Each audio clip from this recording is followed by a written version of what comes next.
Welcome, everybody, to another Friday, another episode of Heavy Metallurgy, number 167. I'm one of your co-hosts. I'm Marty. Hi, how are you? Good to see you. And this gentleman here to my right, technically, is our other fine feathered co-host. Allan, how are you? How was your week? I don't have any feathers. I resent that, Mark. I'm a mammal. Dinosaurs used to not either, but apparently now they do. So, you know. I am not a dinosaur, though. So the feather thing still does not work. I don't know. That guy in Fredericks of Hollywood, he just looked like me. Right. No, I'm doing quite well. Happy to be here tonight. Been looking forward to this show and going to have a fun time. Hello to everybody filling in the chat. Already lots of speculation about who's going to pick what, which is always fun to see. But yeah, before we bring out our guests, as usual, we got just a few little items of business to take care of. Marty, I do believe you have a list of this week's new releases that might interest some of our viewers. I certainly do. Feel free to add some if I miss any here, Allan. So today, the 12th of July, we've got Amorphous Tales from the Thousand Lakes live at Tavastia on Reigning Phoenix. I saw a couple video clips of that today, and it was pretty cool.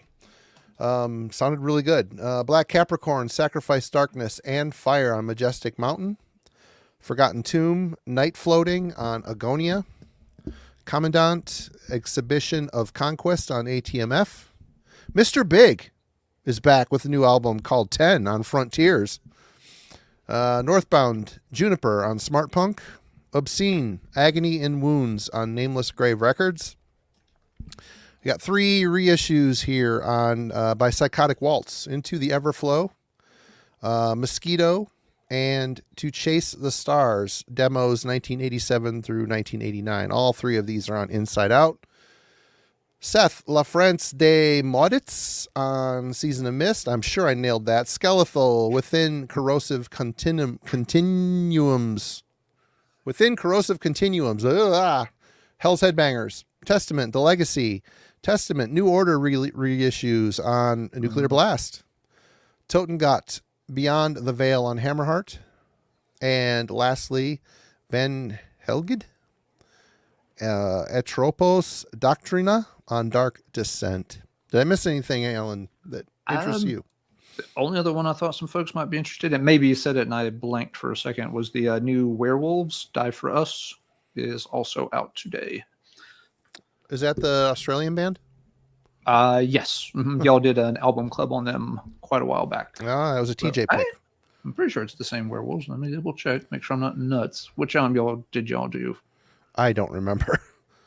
Yeah. Don't recall. Banners. Looking at these albums, maybe, let me see. Maybe this is a different Werewolves. No, it's the Australian band. Yeah, there are several, but yeah. Cool. Yep. Well, speaking of Australia, one of our guests of the evening, nice segue. Nice segue. Yeah. Simon from Explosive Action, welcome back, sir. Good to see you. Good evening, good morning, good afternoon. How are you all doing? Good. How have you been? Stressed, overworked, not had enough time to listen to metal. So let's talk some metal because I need it today. I really bloody need it today.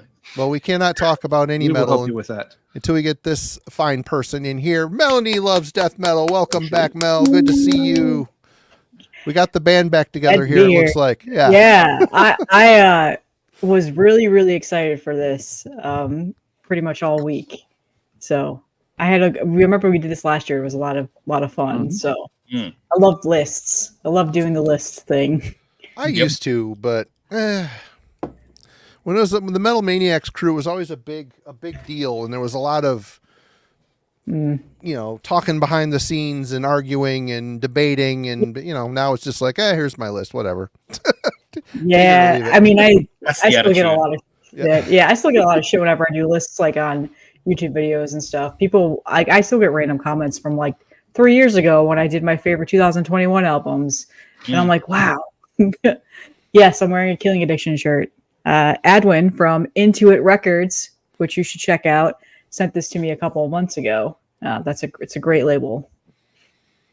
All right. Well, hey, Jim Dufka, what's going on, man? Good to see you in the chat again. Yep. But yes, a big thanks to Simon and Melanie for returning from last year's middle of the year check-in show. And yes, it was such a good show. We felt like we had to have them back and try it again this year. Before we get started on this, let's talk a little bit. Melanie's kind of back in rotation here with making videos again. Took a little bit of a break, some recharging the batteries, more to speak. What's going on with the channel for maybe those that have not subscribed or checked you out? So I got a new job again, about almost 2 months ago. Woo! And for a lot of people that don't know, I sold like 90% of my vinyl collection when I lost my job back in January. So I started a new series called Rebuilding My Vinyl Collection because I'm starting to slowly buy back vinyl for my collection. In terms of death metal and metal, I still have like most of like my classic rock and jazz because I don't really know buyers of that unless I take it to a local record store.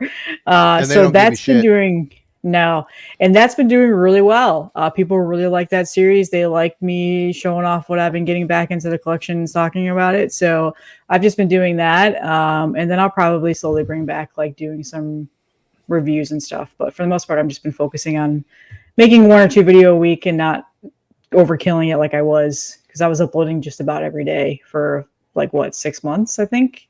It had a pretty strong too much. Yep. Yeah, it was a little bit too much. So now that I have a job and I'm doing something during the day, kind of put YouTube back to the back burner and just doing it strictly just for fun now. So, and it's been easier making videos that way. So, right, and also ignoring or just blocking negative comments that tends to wear on people as well. Yeah, I was getting quite a bit of that for a while there. When I started uploading every day, I was getting new subscribers every single day, and with that came more exposure and more people that were just awful. So it got a little bit annoying there for a while. So it was nice to just kind of take a break and not deal with it. And now I don't even I'm just blocking them now. Like unless it's something funny and like kind of trolly that I know I can give back to, then I will. But if it's just straight up being a jerk, then I just get rid of them. I don't even bother anymore. Right on. Well, it's good to see you back and getting back on your feet. That's awesome. Simon, what's been going on in your part of the globe? Oh, same, but same, really. Not too much has really been happening much on the channel. It's just been standard kind of videos. I haven't had any grand idea for a big one yet. I did a shopping video. People seem to really like really seem to resonate. People like me digging through Australian record stores. I did one, went up last week. And it always does well. People like them, especially when there's a big gap. I haven't done one in a few months. So yeah, that's the current thing. I've got 4 days off starting today, and nice. I'll probably get something out. I don't think it's going to be anything too challenging. Probably just another collection type thing. But yeah, that's what's going on with the channel. I need more time to listen to tunes, and hopefully these 4 days will help. Right on. And of course, let's talk metal. To those of you who dwell in a cave away from all social media and YouTube, stay out of my cave. Don't realize that Allan does another channel as well called Let's Talk Metal. Cave. Yeah, it's his cave. It's a nice cave, very nice cave. What's been going on over with you? Tuesday we had some classics, some rarities. Yep, a few underground singles. Got a couple of band spotlights coming up. Big thing for me though this weekend is Pokemon Go Fest, the biggest Pokemon Go event of the year. I've got a little boy who's been literally going insane for this for about 2 months. So the next 2 days, 16 hours will be spent one man and one boy, 1,000 Pokemon. Yeah. Do they have the balls to catch them all? Tune in for the event of the summer. That's going to be my weekend. Right on. The whole weekend. It'll be 10 a.m. to 6 p.m. Saturday and Sunday. Well, you're a good dad. I would take my kid. Yeah. I learned where all the Pokeball stops were. I'd slow down the vehicle. I'm like, can you see it? He's like, yeah. He'd spin it from the car and like keep on rolling. And we'd stop at every Pokestop. Oh yeah, there's some here, Dad. And I didn't. It got to the point I never left the vehicle. We just drove around to all the churches, the bus stops, all the post office. Yeah, if it's something like last year's Go Fest, we'll probably hike around somewhere in the neighborhood of 15 or 16 miles in the next 2 days on foot. God. It's and it's going to be 90 plus degrees here. So if I'm not on the show next weekend, remember me fondly. Light a candle for me on my birthday because I died of heat stroke. All righty then. Well, we're here for a specific reason tonight. You saw this cast of characters last year for our 6-month check-in with a year-end list, and we're doing it again. And so yeah, I guess we'll just start off with you, Melanie. Any honorable mentions? Should we go around in circles with the honorable mentions, or should? Yeah, probably. Yeah, just do the yeah. All right. I had a really hard time keeping stuff on the shelf, so I'm going to blow through these as fast as possible. We've got the new Utter Tomb on Pulverized Records called Nebulous of Self-Desecration, Cavernous Dissonant Death Metal. I think, are they from Chile, Shyman? I can't remember. I think they might be. Fantastic album. Very underrated, very underground. Definitely check this out. Mike, you know me so well. Sorry. I really enjoyed the new Rotting Christ, Pro Cristo. Just a band that I feel like I'm always going to love. So that's one. Had to do something disgusting because that's how I am. The new Hemorrhoid on Head Split. Raw Materials of Decay, Death Grinds. Just disgusting and filthy. Amazing artwork too. And then of course the new Psalm Pantley on $20 spin. This is, I have about 5 $20 spin releases I'm showing off tonight. So just FYI for anybody that calls me the fangirl, it's definitely tonight. This is called Beating the Drums of Ancestral Force. It was really hard not to put this in my top 10 because I do really love this album, but it was just the other ones that I have, I couldn't not show off. Timbos, is that how you say that, Simon? Timbos? Yeah, I've been saying Timbos. Yeah, World of Abominations, Scottish death metal. This is an awesome Floridian, old school sounding death metal album. If you're into that, you'll really enjoy this. And then, surprisingly, this blew me away when I heard it a couple weeks ago. The new Alcest album. I was incredibly shocked at how much I love this. It's not my normal cup of tea when it comes to this black metal style of music, but I've been really enjoying this. It's kind of like a vacation. And then, of course, the Antichrist Siege Machine. I had to call it out. It's not something I've listened to a lot, but I do really like this album. So those are all of my honorable mentions. Tried to knock them out as fast as I could. All right. Hi, Simon. What you got? Hi. All right, I've got a small pile here. The first, I wanted to call out 2 EPs. When I do my own video for end of the year, and I have a section for EPs, demos, or whatever. So these aren't honorable mentions. These 2 are actual EPs that are fucking great.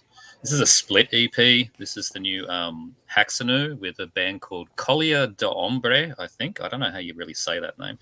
But this is Seasons in Haxan Dark. Haxanu made my number 1 spot last year, and they're continuing it on this. But the surprise is this other band, Collier d'Ombre. They're another US band, and that one really blew me away. I never heard them before. So yeah, if you really like that just savage melodic sounding sort of US black metal, then this is a great split. That's their logos, so recommend that. And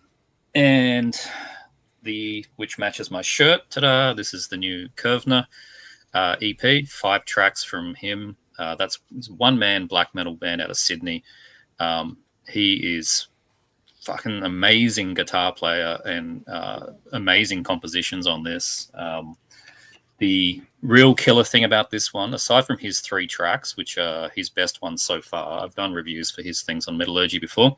There is a cover of Man of Iron, which is a Bathory. The later era Bathory. I think it's the Ice one. I can't remember the name of that album. Yeah, Nordland one. Is it from Nordland? Okay. Yep. But the thing on here that just... Oh, wait, no. Nordland, Man of Iron's on Blood on Ice. Sorry. Duh. Blood on Ice. Yeah, Blood on Ice. That one. Yeah. I'm not too familiar with that sort of more Viking era stuff, but the cover on here is fantastic. But there is a cover of Abigor's As Astral Images Darken Reality. Just flawless. And it's one man. Absolutely flawless. So if anything, check out the Abigail cover, but yeah, Curvner, his EP, the Rhythmus of Death Eternal. That rules. Okay, so some honorable mentions. The Apparition, the new one's really good, but it does not crack the top 10. Disgraced Emanations from a Tranquil State, LA band. Really good, just dark death metal, but hasn't made the top 10. This one I've only had a little bit, but this is such a good comeback. Nightside, Death from the North. I just ordered that, actually, yesterday. Pretty amazing. Finnish black metal. This is their first thing they've done in over 2 decades. Mm-hmm. In 2001 was their first album, and they've just picked up where they were. So this is just... I see Mike Seatowns in the chat. Go give this one a go. I think you like this one, Nightside. Very, very Swedish, it's Finnish black metal. It's got that dissection kind of thing going on. So Nightside. You might like that one too, Melanie. The Severus, really good. Hasn't made the top 10, but Maze Envy. This is Breakdown Central. I was just quite thrown by how many just stompy bits were in this thing. And the massive production. This thing sounds immense. So, yeah, this has been fun to listen to. Maze Envy, Severus. A little bit out of order. And this is almost, I kind of see this as like the slimy cousins to Severus. This is Slime Lord with Kitri Dimycosis Relinquished. I practiced saying that. I think I got it right. Very horrible Death Doom. And yeah, it does feel like Severus's sort of mushroom-taking cousin. That's what I get from these guys. So yeah, this is really, really good. Both that and the Severus, I just need to just keep smashing away. It's been too many things this year to really, just focus on one thing. Pestilential Shadows. Hey, I already mentioned them. This is Devil's Hammer, their latest one. So this is very, very savage, but still melodic sounding Australian black metal. Their 7th full length and a bunch of EPs. But yeah, Marty, you're the first person I know outside Australia that knows who the hell this band is. I have a couple CDs. Yeah, they're really, really good. And Curvner, that I mentioned before, plays on this album. He's no longer with them, but he played the second guitar on this. So, yep, this is, for me, their best one. So that had to get recommended. And we got Funeral Storm. Chthonic Invocations. This is fantastic Greek black metal. It's my favorite of the current sort of Greek bands that are out there.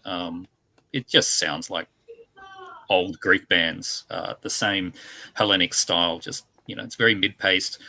They all have that sound in the drums. Like, it's like, it's Greek black metal when you hear that drum sound, and they've got it completely. So sounds great to me. And yeah, surprisingly, so the spectral voice, Sparagmos, is really, really good, but hasn't made the top 10. And it's probably down to me, again, not giving it 1,000 listens at this point. It's really, really good. But it hasn't cracked it. So I need to really spend more time with it. Who knows, might change over the end of the year. Couple other things, take notes. So the Ulcerate, I literally got this in last week and have not even put it in. This could be a number 1 album. I have no idea yet. It just hasn't happened, but that's unfortunate. But I will no doubt enjoy it at least. The Zompantly as well. I've only had that about 3 days. So they're the honorable mentions. There's some good stuff coming up as well, but yeah. That Funeral Storm album, this is the same singer, Stefan from Barathrone. So there you go. Yeah. It sounds like it's incredibly authentic. Necroabyssos. Yeah, it sounds a little bit more like raw or old schooler sounding than what like Rod and Christ and Barathrone has been doing the last couple of years. Yeah, it's almost like, their throwback band to what they used to sound like, so it's really good. All right. Allan, where are you at with your honorable mentions? Let's see. I picked just 3 to mention here. And all of these are things I only have digital for right now. So we'll be working from the phone for the moment. First one I want to mention as an honorable mention is Funeral Winds 333. That's a good band. It is. I reviewed this album. It's one of the first things that came out this year and one of the first reviews I did. It's just very good, no nonsense, no frills, black metal. But again, it's a veteran, performer who knows his stuff. He knows how to incorporate, just little subtle changes here and there within the song so that they don't sound one-dimensional and samey.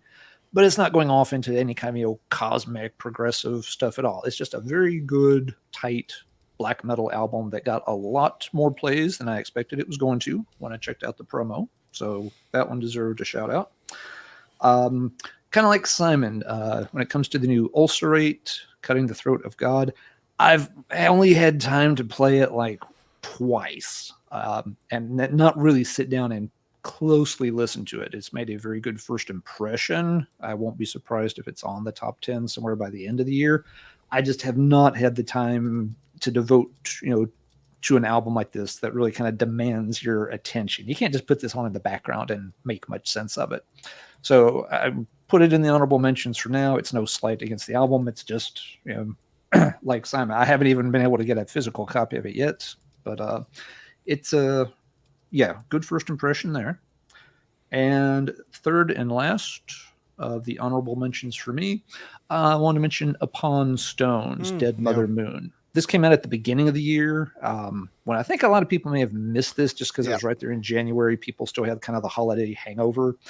But yeah, this was a very nice melodic death metal, very much kind of channeling the classics from In Flames and At the Gates and such. But it has a very good sound to it if you like that style. It's a good album. It's a little short. It has one cover song on it, so some folks may also have felt like, maybe it's not got quite enough stuff on it. But it's still, a good, quick listen and has held up pretty good. I've checked back in on it a couple of times in the last 6 months and still enjoyed the album. So if you like your mellow death and this one slipped past you, Upon Stone is worth circling back to check out. So yeah, that's going to do it for my honorable mentions. So Marty, what have you got that made the cut but didn't quite make the cut tonight? Well, only one I have on vinyl. The rest is all going to be showing on the phone just off Spotify. So I've been trying to be better this year and not buy as much shit, but who knows? I know. It sucks, but what are you going to do? First thing, this probably isn't even going to make my year-end list, but I have to make mention the fact that Dark Throne, it beckons us all. Is this a worthy, great Dark Throne? Ooh, I almost spilt my beer. No, but is it the best thing they've done since Arctic Thunder? Yeah. They're actually writing some pretty decent songs here. If they just had Culto screaming like he did back in the old days, it would be a good album. I think the songs are well done. There's more than 2 riffs per track. Some interesting side steps or some interesting transitions on this record. I've only spun it a few times, but I don't hate it. So I don't know if that's a glowing. That's faint praise right there. But I was surprised. So it's like an abusive relationship. Yeah, exactly. You just can't give them. I keep buying their records, and I'm always disappointed. But this one, I'm like, I don't mind this. It's not. I can actually listen to this record. So I'm going to be showing some stuff off my phone. Sorry, everybody. Attic from Germany, Return of the Witchfinder. That right there is the album cover. It's not showing up great. But, yep, this is basically straight up King Diamond worship, Merciful Fate worship, with a bit more of at times more of a black metal vibe. In fact, track 2 on here has some straight up blast beats on it. So it's a band that's taking the King Diamond aesthetic, vocally 100% nailed it. Musically, it's got that black metal evil atmosphere. It's a good album, and I'm really looking forward to checking out some of their other records too. I'm going down to Vertigo here in a couple of weeks with Jim, and I'm probably gonna see if they have any of that stuff. But okay, next up, I just did a review for this album, Opus Demonical by Norway's Limbonic Art. I won't go too deep. God damn it. I won't go too deep into this because I just did a 20-minute review on it, but it's a one-man band at this point. It's the original guy that's been on all of them. Basically, this is Limbonic Art. It sounds like Limbonic Art. He did not change his aesthetic with the synthetic drums. You can tell he's programming the drums as opposed to dragging and dropping the drums like out of Superior Drummer. So he's actually, it sounds like he has a drum machine, which it retains the Limbonic Arts sound. The only thing that's really missing from the early days is, you know, Allan will agree with me on this, is there isn't any synth on here really to speak of. So the thing that made them kind of... yeah, that was the whole reason. Yeah. That made them kind of special is kind of gone. But having said that, it's a very brutal record. It sounds like Norwegian black metal with synthetic drums, and it's a face melter. I mean, it's a really savage record. That's where they were going with their third and fourth album, I think. Like, I really dug the first one, and then the second one, In Abhorrence Dementia, is just nuts. Yeah. But then I think the third album, they hit more like you're saying, like the synth was in the back. They got more brutal, like Contreras were doing. So I kind of dropped off there. I'm going to hopefully be reviewing this weekend. I was going to do it this weekend, but Kellen submitted a review, so I put that ahead of this. But anyway, Germany's Orden Ogen with their new album, The Order of Fear. I've been enjoying this album a bit. Is it anything new? Nope, it's not. It sounds like Orden Ogen. It seems a little bit more aggressive than their last album. Their last album really leaned into the more commercialized power metal stuff that's going on overseas right now. And I think the main guy doing all the writing for the Angus Mix 6 album, he's the Skeletor looking guy. That's the same guy that's in Orden Ogen. I think he got that super supreme commercialization out of his system on that record. And here it's more like, you know, To the End is my favorite album by this band. It's great. It's kind of got a melodic death metal, Swedish death metal vibe, but more commercial. This is kind of leaning into that. Is it as good as To the End? It isn't, but I enjoy the record. So I hope to be talking a little bit more at length at that. And I'm not going to show this one because I'm sure someone will show it here tonight, but, I've been checking out the Crypt Sermon, the Stygian Rose album, ever since Allan's review. I'm already just talking, the four of us tonight, there's been a lot of reviews that have been on Heavy Metallurgy this year so far. So if you haven't been watching the reviews, hey, you're getting an early report on some of the new releases out there. And we're going to be recapping all that tonight. But yeah, that new Crypt Sermon, this is the first album by them I've sat down and listened to. And I'm impressed by the songwriting and the guitar work. I think it's really good. The guitar work is exceptional. Inventive riffs. The solo work is amazing. I like the singer too.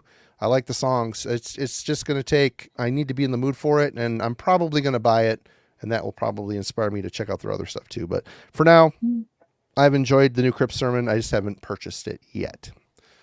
Tanner's on it too, right? Yeah. He plays keyboards on. I think he wrote one song on the album too. I don't know for sure, but that's just what I've been told. But yeah, that's it. I think that's it for our honorable mentions. Without further ado, let's get into our number 10. Oh. Okay. So my number 10 is the new Vitriol album, Suffer and Become, on Sentry Media. So this band is very aggressive, in your face, assaulting, a little bit chaotic at times. Their last album, Bathing something of the Throat, is like a really long album name, was just a lot. It destroyed your ears. It was just a lot to listen to. This one has better progression in their songwriting, a little bit more dissonance added to it, great guitar solos, but still has that pummeling, aggressive, in your face, chaotic style of death metal.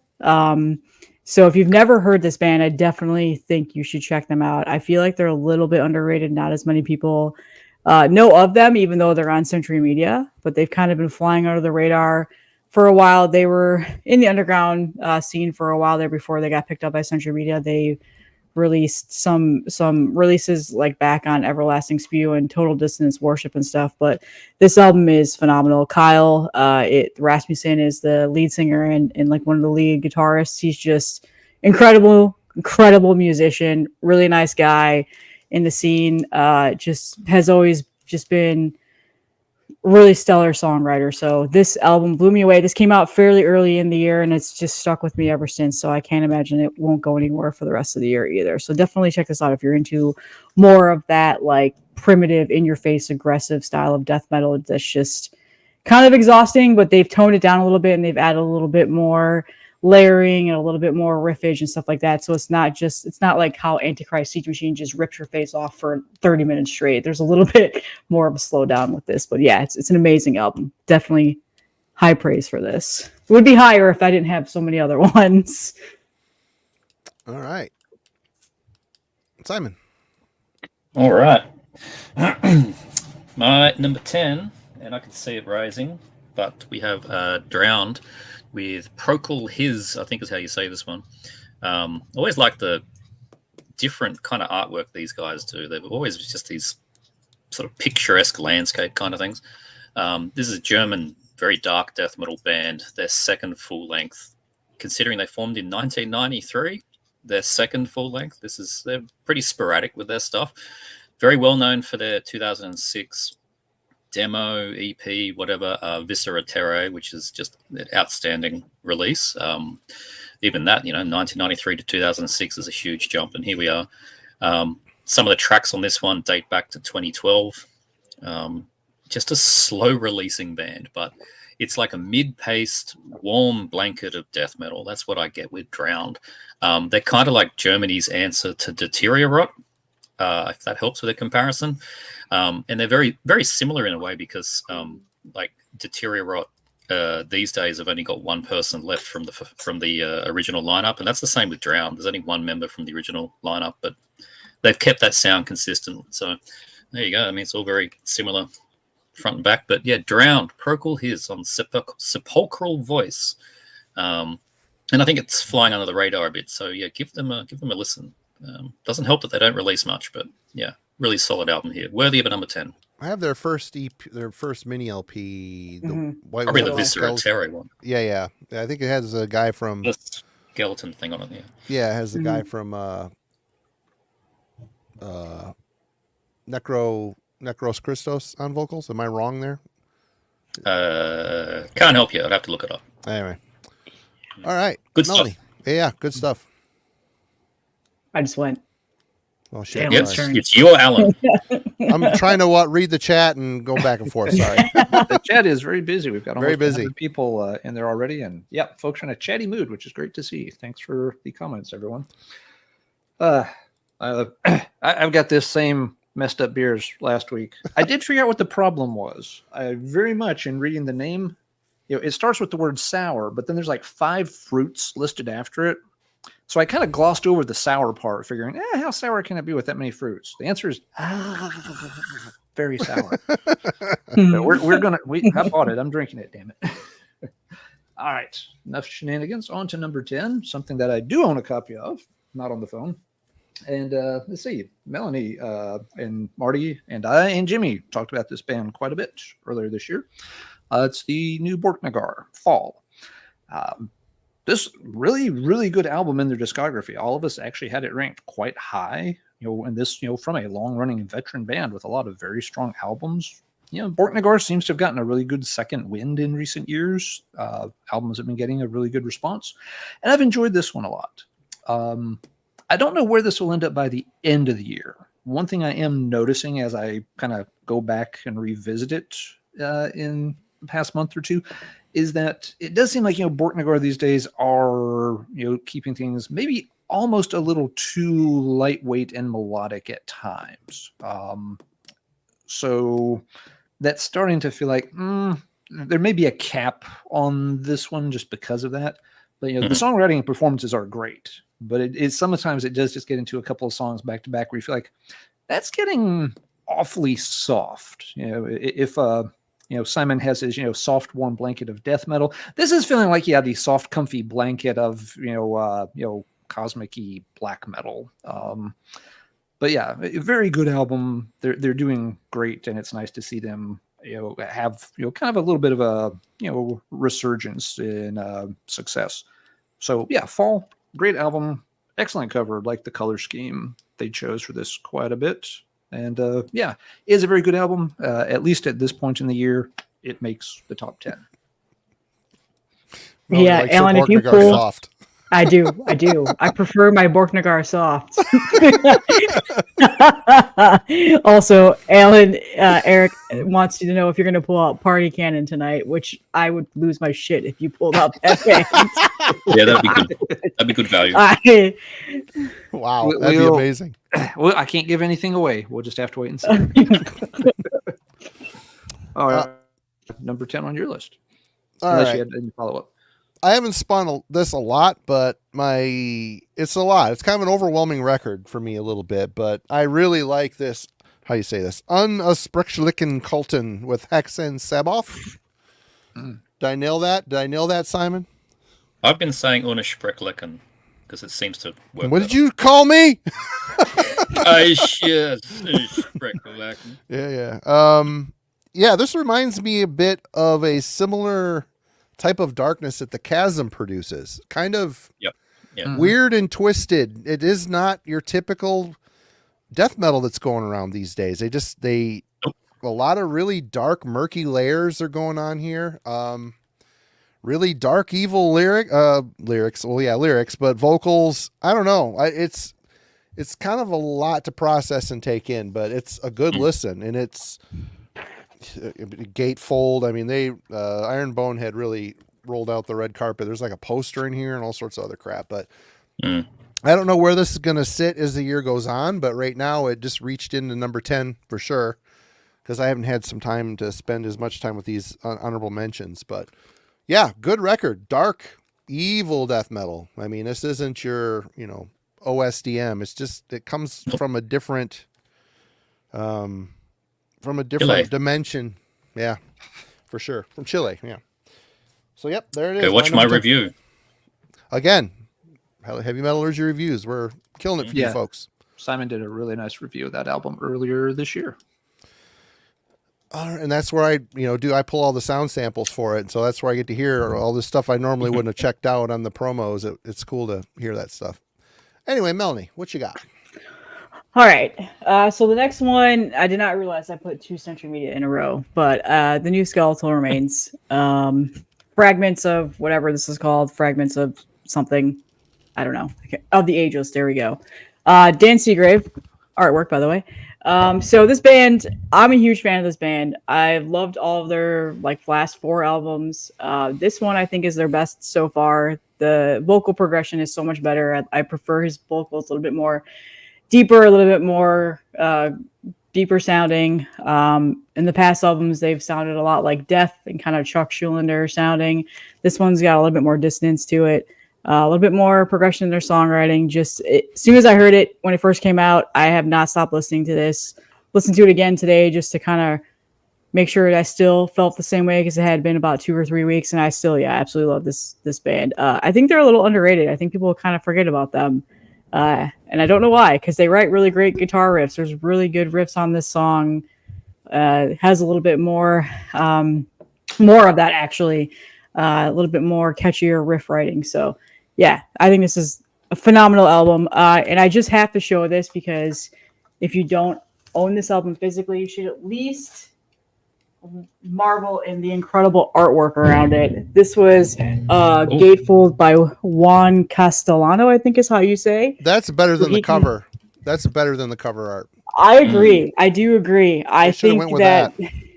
So he did this piece specifically for the gatefold, and then Seagrave did the album artwork, and it's very similar. A lot of people are assuming this was also Seagrave, and I'm like, no, you got to give Juan his dues here, because this is phenomenal. So, but yeah, great band. I just didn't realize that they were on Sentry Media. I didn't mean to put 2 Sentry Media bands in a row. This is probably the most I've ever gotten from Sentry Media in years, to be honest with you. I tend to not follow them all that closely, but this is a phenomenal album. I'm a big fan of that band, so I had to put it in there. But I know not everybody is super into them. They think they're kind of boring, but I don't agree with that at all. All right. Simon. Yeah, 2 Sentry Media LPs in a row. You could buy a small car for that price. To be fair, I got them on Amazon, so Nice. avoided the ridiculous shipping costs and got free shipping. Yeah. So. And if you use that text that Marty gave you, you can get the reimbursement for that. You could have them pay you for those albums. Yeah. Market research. I will never buy directly from them again. All right. My number 9. And this is a band that I don't talk about much. I've got a couple of bands that are a bit off-brand for me, and they don't make it into the channel. And this is one. And might be surprising. Taylor Swift, holy shit! No, Simon, you're so brave. Oh, Tay. No, not quite. This is a US power metal band. So what? Allan's ears just went up. Yeah, I know, right? This is 7 Spires. I just fainted. I did. Yeah, no, are you fucking with us right now? No. I'm not. This is a band that I've really dug for about a decade. Rubbing off on old Simon here. I love it. Wow. Predates you, Marty. This one. No, this band is really cool. They're very I don't know. This one just works for me. Like I don't particularly follow any power metal, and I think it's because they've got such a mix of sort of sub styles going on here. They're very symphonic. That's sort of the thing they go on. That's the selling point. Been around a decade. They're 4th full length, and what really works for me for this band, and probably won't come across too well on there, is the vocalist. Her name is Adrienne Cowan. She does live vocals for Avantasia, who I only vaguely know who they are, but you know who they are. I know. Yeah. Allan picked something, or I'm sorry, I'm all fucked up now. Simon picked something that has someone that sang with Avantasia. God, fuck everything, all the shit you give me. Fuck all the shit you give me. I'm gonna giving you more shit, but this one, I don't know. This has got it's got this catchiness to every single track, which is why I really power metal. These guys. Yeah, but super. Catchy. It's really, for me, it's down to her vocals, right? So she's got the mix of very beyond her years kind of cleans. Yeah, I know, totally right. And goes into the like snarly black metal vocals. There's blast beats and shit. It's a mix from that's why it's not, to me, a typical power metal thing. There's a lot going on here, right? Melodic death metal stuff. It's like I've lost all my cred for sure, but it's I can't deny I've been playing a lot of this album and their previous albums. It's also good because it's accessible enough. I can get this one played in the car on road trips, and that helps. So that is why I've been able to play it consistently. So they mix the frilly shirts with ferocity at the same time, but it really is down to her vocals, right? So yeah, honestly, 7 Spires, A Fortress Called Home, out on some label called Frontiers. I don't know who the hell that is. But one of the rare bands that you're going to hear from me in that kind of genre. Don't worry, I'll reclaim my cred in a minute. Well, if you like lady-fronted power metal, check out Unleash the Archers. It's heavier, and she's got a great voice. There's some potential there. You might like that too. It's catchy power metal. I'm getting old. Like I'm 43, right? And I'm starting to get that's a thing. It's a thing. Yeah, that's what's happening to me. Yep. I would also recommend Ed Guy. No, see, I can't stand Ed Guy. I say it's such I can find 1 in 100. Oh, like 1 in 100. But this band's good. I'm gonna start sending you stuff now. I'm gonna start. Yeah. I've sent you this one before, Marty. I've sent it to you. I said your kid would like this band. I didn't listen to it. I should have. I've totally. You sent it to him. I think he'd like it. Right on. Particularly 16-year-old boy and that vocalist. He'll be happy. Right on. Hey, Lucas. Welcome. Good to see you. Cheers to Brazil too, from us. Allan.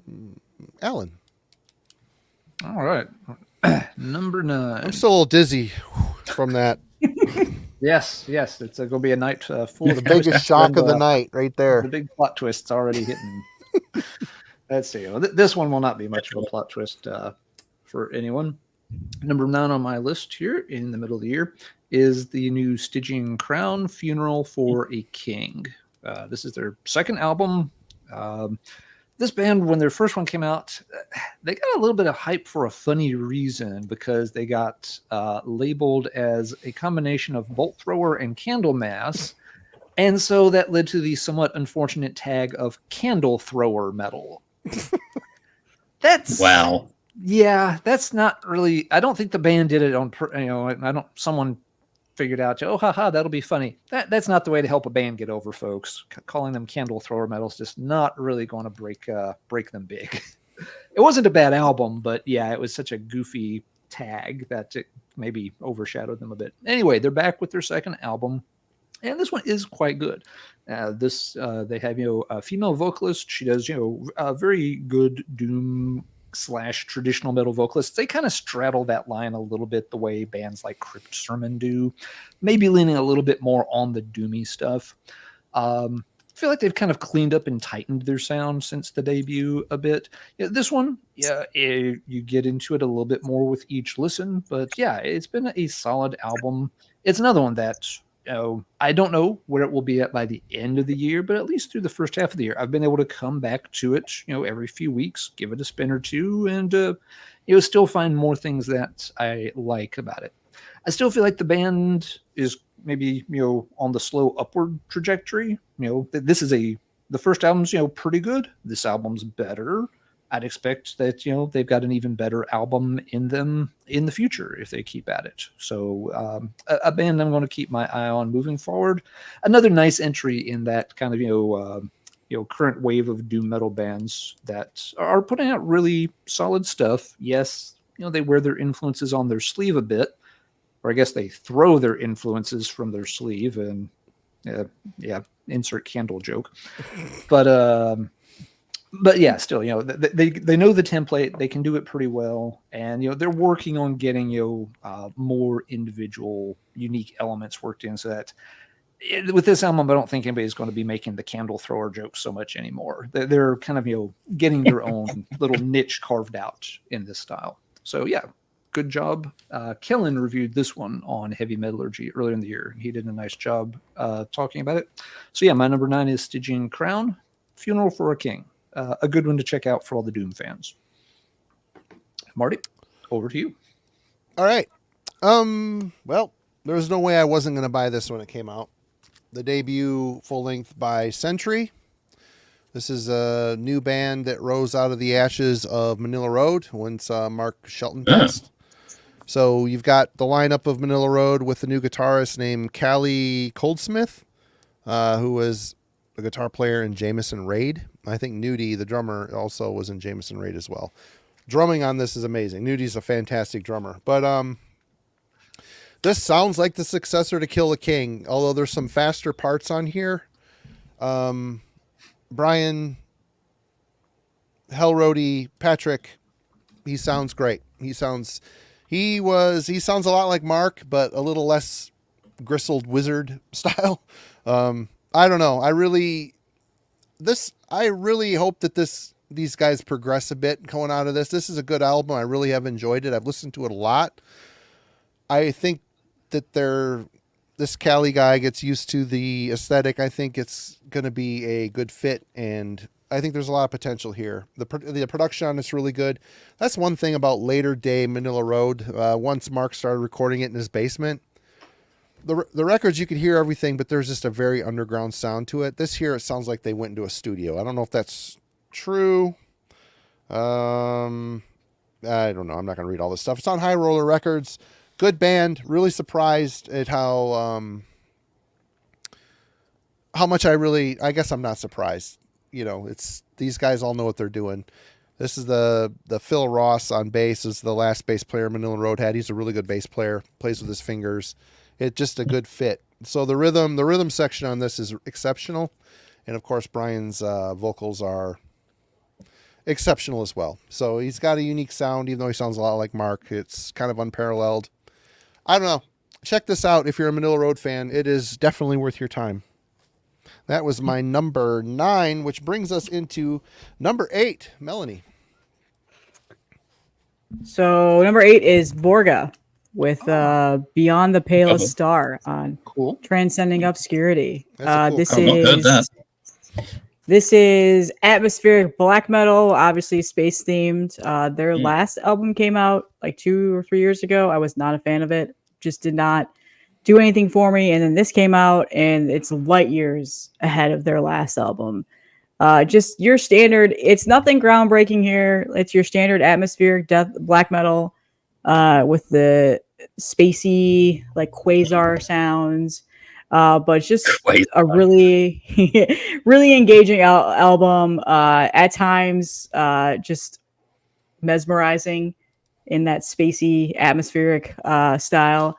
And yeah, this is one of the few black metal releases that I've really enjoyed this year. That I've been really into and been listening to a ton, and finally got it on vinyl. Transcending Obscurity is a fantastic label. They put out like 100 bands a year, a lot, and they have like the most high quality physical releases that you could ever imagine. But however, can be a bit of a pain in the ass to get in the US, even though they do have a US distro through Indie Merch. Indie Merch doesn't always get all the newest releases right away, so luckily was able to snag this off a local distro in New Jersey, Blast Beat Vinyl, for retail costs. They didn't mark up the cost because due to the shipping and all that stuff. So this is a fantastic album. If you're into atmospheric black metal, it's your standard atmospheric black metal. It's really nothing crazy, but I think you'll really enjoy this. It's a great album. And yeah, fantastic artwork. I'm a sucker for that space theme. Yeah, would have grabbed me as well. Yeah, I just randomly stumbled into that like a week or two ago, so I haven't really had time to digest it. But the cover art really caught me. So it's like, and it's kind of I like the logo too. I mean, it's obviously has nothing to do with the music, but it's kind of a cool way that they've got that the asymmetrical swoop that makes it kind of look like some kind of black hole or something. So yeah, I want to go check that out when I've got a little more time. Very cool. It's very good. I wonder if there's a connection to, isn't it Lord Weird's Slow Fade with the Traveller album? Isn't that all about the Vorgan space fleet from memory? Oh, I don't know. I should in that or not. That's a good question. I will ask the band.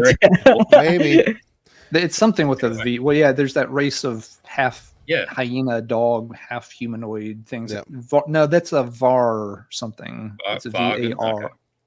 It'd be really cool if you had Vargas, world building black metal. Have you heard that? Have you heard that album, Simon? Because that album rules. Oh yeah. I've got that on LP. Perfect. Really perfect. Vargar is Vargar. Okay. The Vargar is the we race almost of the had like some game. kind of like cross band universe going on there, like the new Marvel or something. That would have been great. Right. Thank you, Corey's got it. Vargar. Okay, cool. All right. Simon. Sticking with black metal too. This is the new Giendod. I think it's Giendod with a That's a 0 good band. or an O. Yeah. I don't know what that letter is. I never have. Anyway, Giendod. Yeah, this is their latest, of course. They are Norwegian, out of Trondheim with all the cool kids. Usually a very mysterious kind of two-piece. You don't really know who's in this band or what else they've been in, but this one they've got a dedicated drummer. It's always been real drums, but this time the one of the guys has farmed out his drumming to a third person, and that's really helpful, I think. Beth Zeta, remember them? They did an album called 9 Worlds eons ago, and the drummer from that album is the drummer on this one. And so this is better than Beth Zeta, that's for sure. Yeah, totally. But he's brought that heritage with him, like that black metal heritage. Terje, I think, is his name. Yeah, added the real dynamic to it. But this is top quality. And Giendod are really interesting in that every single one of their albums is different. There's no really isn't that much consistency aside from the vocals. Like they go from like a raw black metal on one album, they go to cool, Mike. I thought you might think this one, so I'm glad that you know about them. They go from like raw black metal on some albums to a sort of folky traditional kind of black metal with a like heathen kind of themes on it. This one, which I've been listening to the promo for a while, but this physically just arrived last week from Osmos.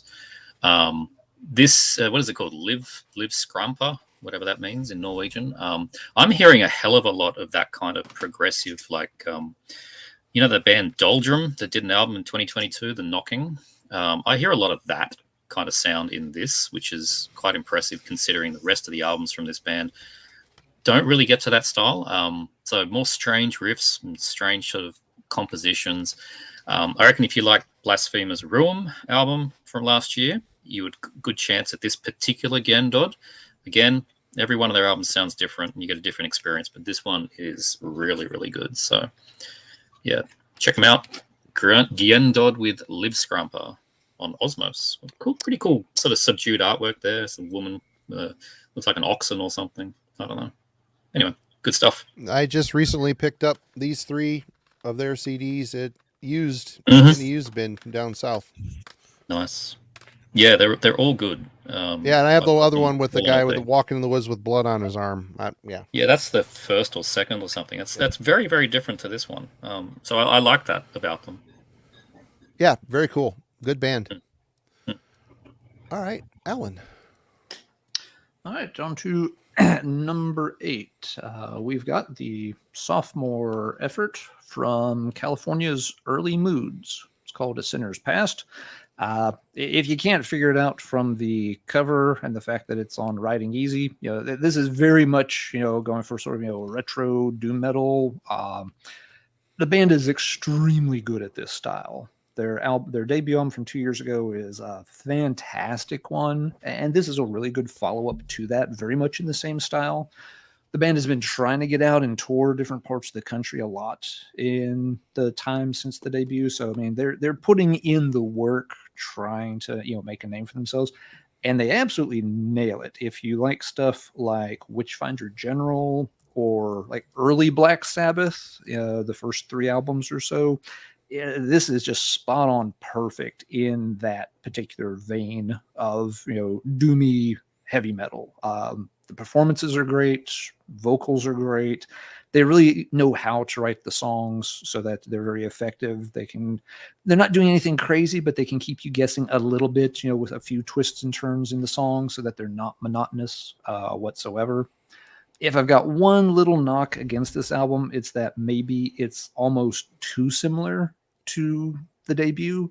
So I hope this one doesn't end up just kind of feeling like, oh, it's like the debut, but not quite as good, because that would, maybe put kind of a sour note on the album. And it doesn't deserve that. It is a very, very solid album. For 2 albums in a row, they've made an album that does not have a single dud track on it. And that's really impressive for a new young band. Working in a style, doom metal's not always the easiest one to pull off successfully, but these guys really, really get it. So yes, doom metal fans, after you check out the Stygian Crown I mentioned, then make sure you also check out Early Moods. Fantastic album. If I've got to complain about this one, for some unfathomable reason, Riding Easy did sort of like a special deluxe vinyl edition, and it had just like an absolutely stupid price tag. For a young up-and-coming band, you want people to get excited and buy the stuff. You don't want to be like, oh, we made 80 copies of this because it just comes with like one extra sticker or something, and we're charging you like $100 for it. It's just like, what? Who's paying that for this? The answer is nobody. Put out a nice edition, but make it something that people are going to snap up and help, again, generate the hype for the band. Not look at the price tag and be like, what the hell are you smoking? Because the album's wasn't on Sentry Media, was it? Apparently, Riding Easy's been taking notes at the last shareholders meeting on how to try to overly monetize things, perhaps. But yeah, it's a really, really solid album. If you liked the first one, this one follows suit really nicely. So that's my number 8, Early Moods with A Sinner's Past. All right. Well, coming from Greece, the latest Lunar Spells album with Sacraments of Necromantical Empires. This band, it's on Northern Silence Productions. This band I've got all their stuff now. I think I have it all on vinyl. And it just, there's something about it. It's basically just really fast black metal. They're a Greek band, but they don't necessarily sound Greek. They sound Northern. They sound Scandinavian, probably more Swedish than Norwegian. It's just really fast blasting black metal with super catchy riffs and a really good, solid black metal screamer. I would say a less intense Marduk with maybe a little bit more... Evil Feast in their sound. Some Evil Feast. There's a little bit more, I think... attention to melody than Marduk, but I don't know. I dig this band. I'm kind of Anything they buy, I'm going to snatch up on vinyl if I can. But yeah, Northern Silence Productions still putting out some good stuff for sure, and this is a banger. I enjoy this band. Nothing new though. Don't expect anything new. What'd you say? Nah, I said it should have at least been in my outside the top 10, my honorables. Oh, that pesky power metal getting in the way, but whatever. Yeah, I know, right? Gotta throw you off somehow. So, Marty, can you repeat the name of that album and band for Wade? He missed it. Yeah, Lunar Spells is the name of the band. Sacraments of Necromantical Empires. I'll put it in the chat while Mel goes on here. Great about title. her next. What is this, 7? This is you're on 7. number 7. Yep. All right. Sybaris, Maze Envy. Nice. So also the same artist that did the Gatefold for this Skeletal Remains album. Oh, okay. So this band I have been a huge fan of ever since their first demo came out in 2019 on Sewer Art Records. The second full length on $20 spin.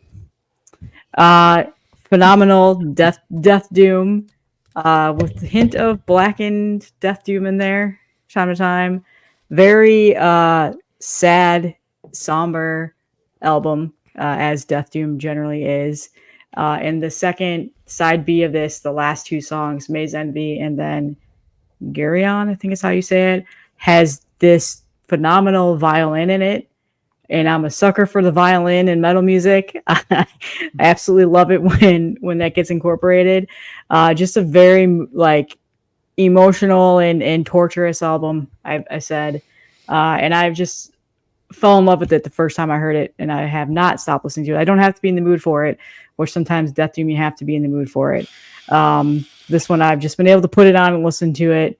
And just a great group of guys too. They've been very supportive of my channel, so maybe a little bit of a bias there for that reason. Nepotism. Like and subscribe. They've been fans of mine and have promoted my channel quite a bit. So, but yeah, good stuff. Band is out of LA or California. I don't know if they're directly in LA, but check it out if you haven't. Ignore the $20 spin label for whatever reason you have an issue for it. Just listen to it. It's a very good album. People, they do that, they're like, oh, it's $20 spin, I'm going to ignore it. There's like a minute where the label's super smart, super hot, and everybody loves it, and then all of a sudden it falls off a cliff, and it's like, ugh. It's an oversaturation thing. Like, everything's on $20 spin. Whatever, it is what it is. Took me ages to realize that the name of the album was written in the bottom right corner, like that. Script. Yeah. You could barely see it, but that's the name of the it's album. Very subtle. Yeah. Didn't realize it for a while. It is good, and you're right. Like that side B is more death doom with sad stuff, but side A, there's some tracks in there that were just like so pummeling, just pummeling and chunk kind of combined with that production. It was very modern production. It's heavy as balls. Yeah. We just got a promo for that Fulci, actually. Yeah. It's, gotta give that a go. Spin, they redeemed themselves from their last album. I will say that. Nice. I'm a bigger fan of this album than their last one. $30 spin. Yeah, that stinks. Stuff. $30 spin. Yeah. When the shipping's getting expensive. We all complain about how much it is to ship things to the U.S., but it's expensive for Europe to get things from the U.S. It happens to everybody. Yep. Yeah. They're $45 spin down this way. Just to put it in context. What they cost me. Sometimes $50 spin on a bad day. Oof. Yeah, my currency is different to your currency, but anyway, this one has the potential to go up much higher than 7. I've only had 2 spins with it so far, but already it was obvious it was going to go in here. Adversarial, Solitude with the Eternal fucking destruction. This Canadian black death metal band, they basically really just stay underground. I kind of see them as like a modern version of Infesta. They just crop up every now and then. And everybody that's into underground, really underground stuff, tends to like Adversarial. They appeal to that crowd. This is their first in 9 years, heavily anticipated. This is for your sort of mitochondrian fans who like that suffocating production of Ulcerate, but the fury of immolation. that's what you get with Adversarial. And they bring back, and you'll like it, Melanie, if you've not heard it, the ping snare is back on this one. Not to the point of the first album, which was kind of overbearing, but yeah, it's just enough ping on the snare on this. So rapid fire. It is a Canadian hurricane of death metal, death black metal, incredibly evil death metal. So yeah, I kind of go CD with this band because I don't think vinyl's going to do much for this kind of cacophony. It's amazing stuff. Adversarial, check them out. Been around for a while. Don't do too much, but when they do it well. Technical Archgoat, that's not a bad description. That's a good, yeah. So I listened to it yesterday for the first time, but I pre-ordered it. I just ordered it without hearing it with my Hyperdontia CD, and they finally shipped it, so I should be getting it in a few days. Nice. Yeah, I haven't had it long, but you know, the first listen was enough to go, well, that's top 10. The second just kept pushing it up, so who knows where it's going to end. Yeah, it'll probably rank high on mine. I just need to give it a few more listens. Hey, Kellen. What's up, Kellen? Hey, Kellen. All right. Turn that off. And Allan, you're next. Okay. So we're on number 7. Hey, King Snake Jake. Thank you so much for the super chat. You rule. Thank you very much, Jake. That's awesome of you. Haven't seen you around in a while. Hope everything's been well. Let's see. Number 9 was Doom. Number 8 was Doom. Number 7, more Doom. It's kind of a doomy year here in the bottom half of the top 10 so far. Next one up, the background for tonight's thumbnail, the new My Dying Bride album. Okay. Yeah, I thought this one turned out quite good. This is one of those bands I will buy. If they put out a new album, I will buy it and check it out. Sometimes they're great. Sometimes they, miss a little bit. I don't love everything they do, but it's a band I just always want to hear what they do next, even if it doesn't vary too much. This one I found to be more instantly likable than the last album. I did like the last one, but it took a little while to get used to. It had kind of a different production, or just something about the sound took me a little while to adjust to. This one has, very kind of classic My Dying Bride sound, gorgeous cover art, like it quite a bit. One thing that was kind of fun, but a very nice touch to this one was, the band opens the intro track on this. It's almost all full-on death doom vocals from Aaron. Yay. None of the high singing, none of the plaintive, wandering of my heart through the twilight. He absolutely shows all the haters that I can still sing that way when I want to. I just don't choose to. So it was kind of just a really cool touch to have that first song come out and just be completely full-on aggro vocals, pretty much start to finish. They don't use a lot of them throughout the album necessarily. He goes back and forth and such, but it was just kind of a cool way to start the album. It started it off on a really good foot, and yeah, the tracks are strong. It's what you want to hear My Dying Bride do, and as they have been, they just continue to do it very, very well. So yeah, we're in the middle of a little Doom streak here, and there's going to be more Doom to come tonight. Last year for me was a big year with black metal releases. So far this year, it's kind of surprisingly been Doom metal that has crept its way into my playlists more than anything else. So yeah, number 7, the new My Dying Bride. Really good effort from long-running, kind of personal favorite band. Cool. Right on. Cool. Well, and TJ did a hilarious review of it. If folks missed that one, it's worth checking out for sure. Cheers to TJ. Cheers to TJ. All right. Well, for me, this album hit me kind of the same way that Devourment's Obscene Majesty did. But not as chaotic as that, but this Broquin Harbinger of Woe album. I haven't bought it yet. I will eventually. I just don't know if my mood is going to be wanting to reach for it all the time. But when I put this thing on, it is very, very, very well done. They keep the super sick, brutal slam type vocals are constant. The music, though, is so well produced. You could hear those guitars. They're just razor sharp, cutting through. The riffs are very sinister sounding. There's a lot of really cool little mood things that they do, little atmospherics they put in. Melanie did a great job on the review for this thing, and that was my first connection with it, pulling the clips out of it, it made me like, wow, it hits very much the same way to me as Obscene Majesty does. I just don't think it's as chaotic, but this isn't a style of death metal I gravitate towards, but the good ones rise to the surface for me. And I even have respect for the slam bands. I just don't care for it. It's not my thing, but the talent's always there. This here is kind of a definite cut above the slam. There's a lot more going on than just, bree, and, stupid breakdown parts. So, yeah, Broquin, Harbinger of Woe. I'm sure someone else here is probably going to be showing that later. So I'll just kind of concede because I don't have the record yet. I've listened to it maybe 10 times, probably enough to get the gist of it. But until I have it in my hand, we'll see where it lives towards the end of the year for me. Melanie. Yep, that was my next one. There we go. Now we'll get the real scoop on it. So I agree. This is my Devourment Obscene Majesty equivalent. I've often said that album specifically is very hard to top in terms of brutal death metal. And that slamming brutal death metal. Yeah. Right. And then this comes along, and I was a huge fan of their first album like 20 years ago. That was my introduction really to the brutal death metal style of music. So, and then they created like 2 other albums and then fell off the face of the earth. So to come back from all of those years of doing nothing and making this album is phenomenal. Sometimes the comeback albums aren't good or they're just okay. But this one is phenomenal.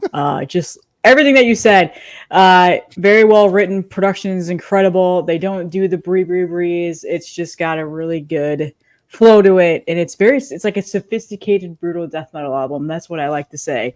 It doesn't have like the dummy down slamming parts that you would expect from an album like this. This album also has gotten me in trouble 3 times on YouTube because people don't like women's tits. I don't know what's up with that. I'm a fan. Woo! I don't know why people got to be so stupid about that stuff, but 3 of my videos talking about this got demonetized, which is not a big deal because I only lost like $2, but still. See, I thought the review was going to get it too because I made that part of the background, like moving and stuff. I'm like, oh, here we go. And it didn't get nicked. I don't know. So apologies if that happens to the stream. Hopefully it'll be fine. It won't. But yeah, this was very high up on my list because it came out relatively early in the year. And then so much has come out since. But this was the thing that I listened to like nonstop for several weeks after it came out. So phenomenal. It might shoot up higher again if I get sick of some of these other ones. But yeah, great album. And I tell everybody to listen to it as many times as I possibly can. Yep. I still have to. The naked body is not a big deal, and the problem, the reason why kids might get freaked out by it is if we, depending on our reaction to it. I mean, human body is human body. Boobs. I mean, I'm wearing a shirt with boobs on it. My kid's 14. He don't care. I mean, we don't. Human body is not. It's a demon enslaving naked women, so that might be a little bit more a bone of contention and some poor parenting choices. But he's a metalhead. He don't care. Boobs are boobs. Boobs and wieners. There's definitely some sinister men about to torture this woman in this. Yeah. Yeah. Alrighty then, good one, good pick. It was a double shot of some Broquin. Perfect. Well, Simon, make it 3 in a row. I doubt it. Yet. I need to give that one a go based on what everyone's been saying and the review. But yeah, haven't spun it yet. I was not a fan of their very first album, and that's the only one I ever heard way back when it came out. So I guess that was just sort of in the back of my head. But I will check out the new one. What are we, 6? Number 6. Playing Snap again with someone else. The Unpronounceable Colton with Haxon Sabaoth, not Sabbath, but Sabaoth. Great artwork on this one too. Really dig that. Looks like a cheeky devil there in the middle. He does. He looks like a hobbit gone wrong. Yeah. He's messed up, Hobbit. He's got the candles though. There's your candle thrower right there. He's about to chuck it. If Hobbits owned Venom Records. Yeah. There you go. Yeah. Yeah, I've always loved this band, Lovecraftian fueled death metal from Chile. for me, this is their best album so far. They just get better and better. It is dark and twisted. Their songs are getting more complex with each album. Starting to approach Stargazer a little bit each time, which, they're not quite to that complexity, but it's starting to just evoke the same things with me. Comparing this to their debut from 2005 is just chalk and cheese. They were more like Broquin in the first days, like, honestly. Much more just sort of brutal, but slightly weird, but brutal death metal in their first couple. And they're just sort of pulling it back a little bit on the brutal and just having this real, almost epic sounding death metal, but just great. Lots to unpack with every listen on this thing. So go check my review on that one. But great gatefold. All their stuff is good, but they just get better with every album. So, yeah, there you go. Unersprechlichen Kulten, Haxen Sabaoth. Excellent stuff. And I would not be surprised if it's not the last time we see it tonight. Let's see here. Allan, what you got? Where are we at? Number 6. Yep.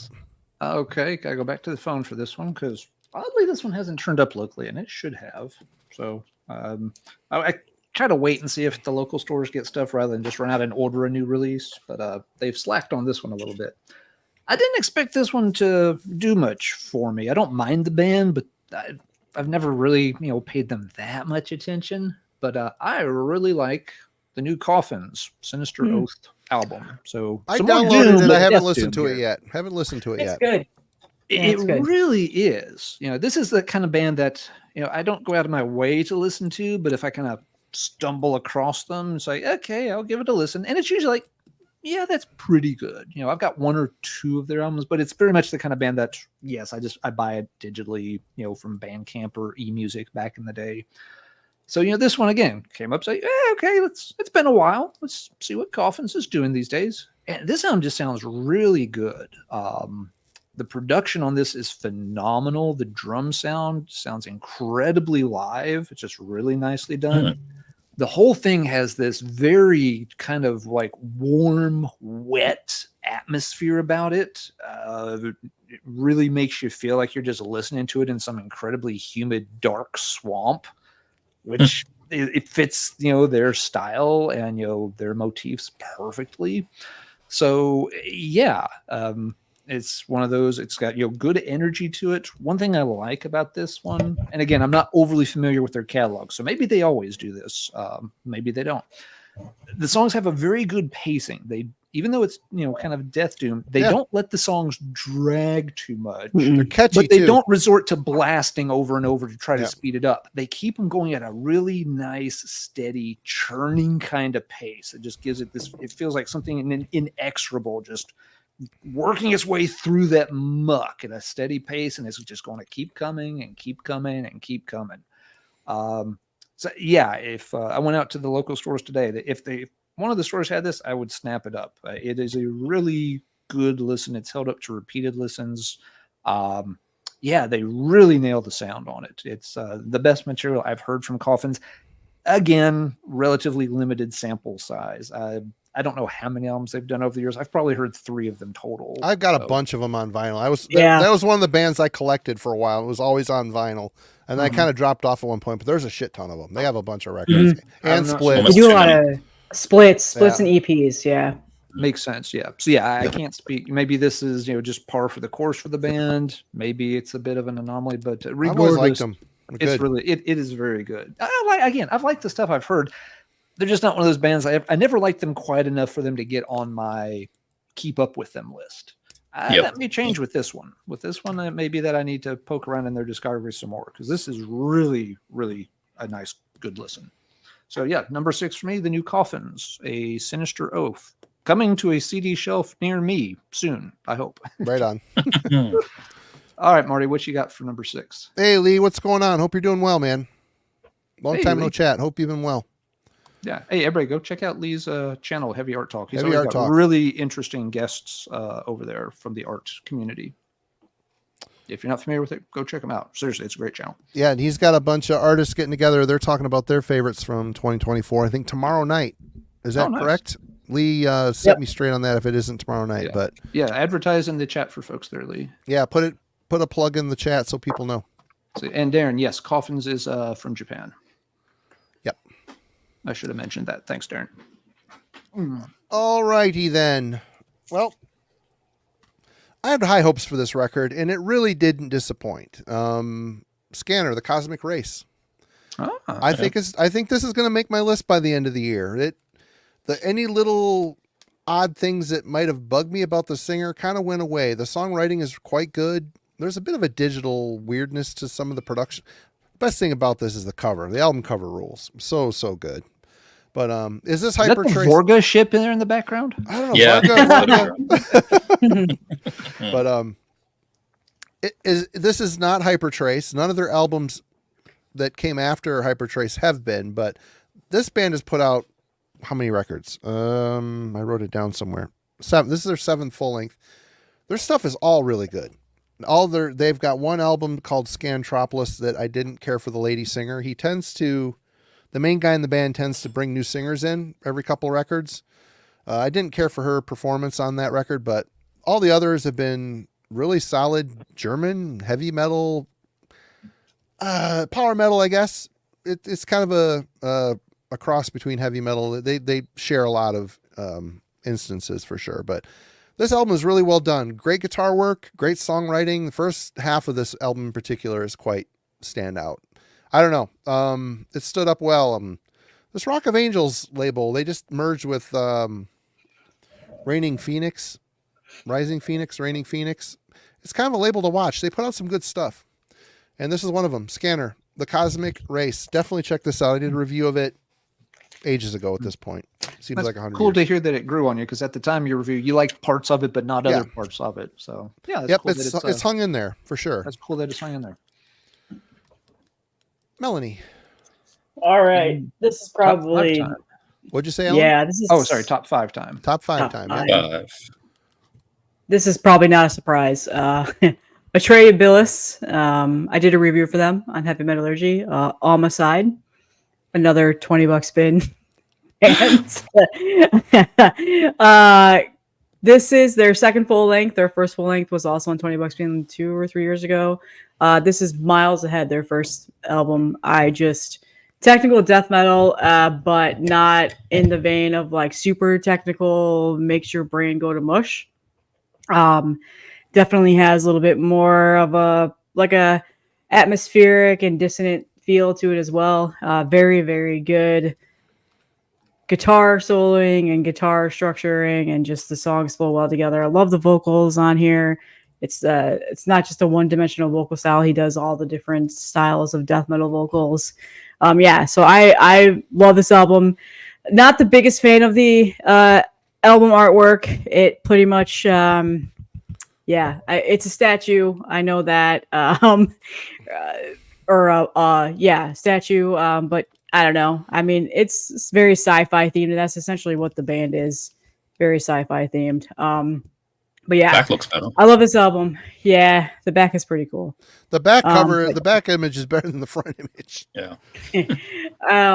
But these guys were also a transcending obscurity band. That's how I knew who they were.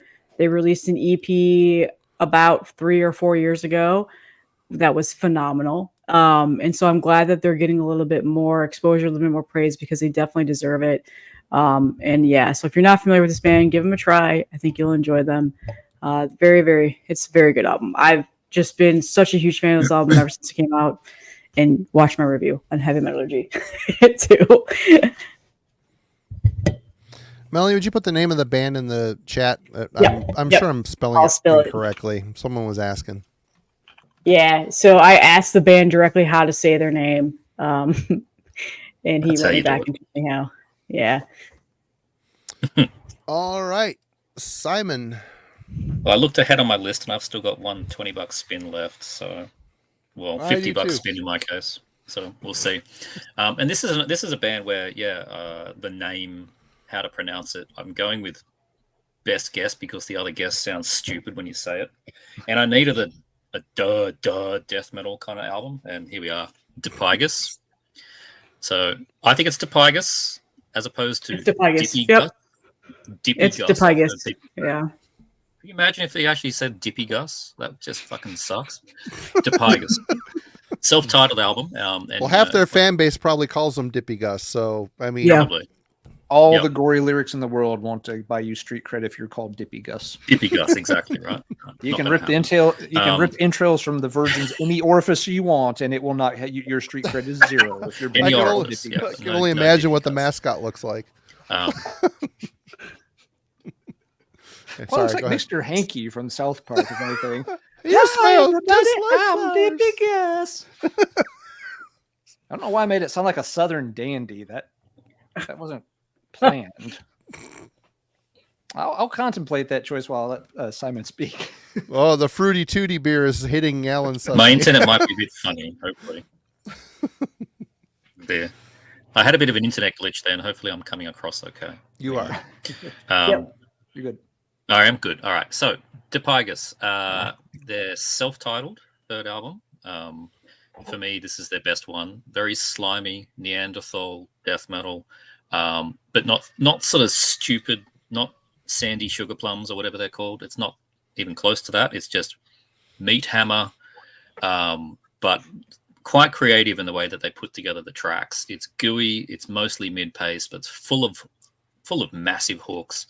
And really great vocals from Clarissa on this one. There's the back. I like the photos on the back, on the track names. It's just ridiculous. Bug sounds to Mega Scoldus Australis. Okay. The rat lungworm, sacral brain. Just ridiculous. So yeah, it's really, really good stuff. And like I said, they get better with each album. They get less but they're still sort of cavemen with like a mushroom and like, I don't know, monkey's obsession. I don't know what's really going on with these guys, but it's really, really good. Clarissa's like a proper cave woman on the vocals on this, so really, really good. On Crypt of the Wizard, actually a bit of a pain for me to get a copy of this. Had to pay quite a bit import picking this one up, but yeah, recommended. Depigust, my number 5. Good stuff. I forgot that came out this year. Why did I think that came out in December? Like if it did, then I've blown something. But LP, maybe the CD was or something. But I don't know. I forgot. Now I feel kind of bad that I didn't do it in my honorable mentions because that's a great album. Let me quickly look up and see if I've made an ass of myself. I might be wrong. No, it says 2024. So yeah, okay. I think I'm okay. Good stuff. Hey, there was like 115 people in here a minute ago. Cheers to everybody that's joining us tonight. Good. We have a good turnout and a nice bunch of feisty folks in the chat tonight. So cheers to everybody. Yep. Yeah, folks. I mentioned lots of albums that, have slipped through cracks for us as well. Yep. 100%. All right. Allan. Depigust. Depigust. Hi, everybody. No, I won't do it again. You smell just like flowers. This beer sure does taste funny. Nah. Now I just sound like the pervert from Family Guy. And there. What's going on, Allan? Simon. No. If we go there, we're not coming back. There will be no episode 168. This will be the end of Metallurgy as we know it. Come sit on my lap.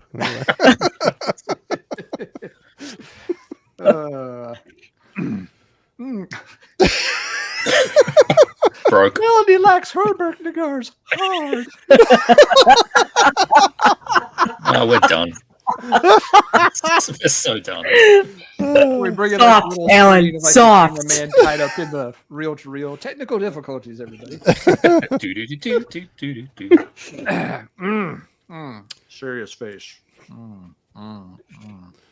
There we go. Now back on track. Number 5. This one was mentioned earlier. I'm putting it at number 5. The new running Christ, nice. Pro Christo. Yeah. I know some folks, don't like the direction they've gone in with the last few albums. I think it's really cool. Now, I will agree. There's really nothing here to call black metal in any traditional sense anymore.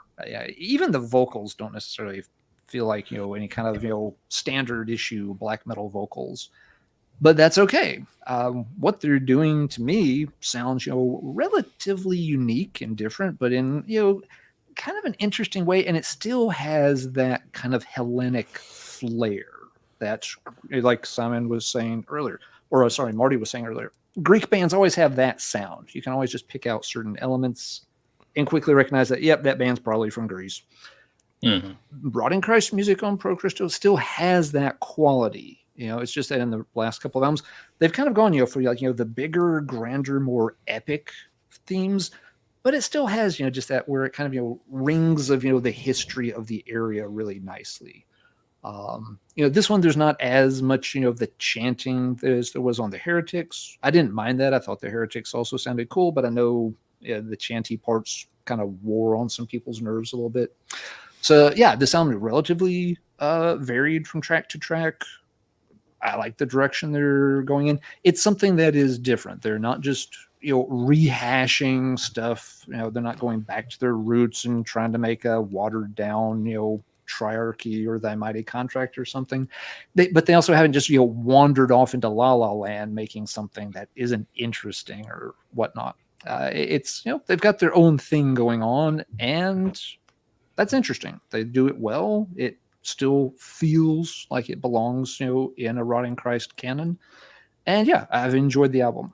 I don't know if it's going to move up or down or stay about where it's at during the next 6 months. I'm interested to kind of see where this one ends up by the end of the year.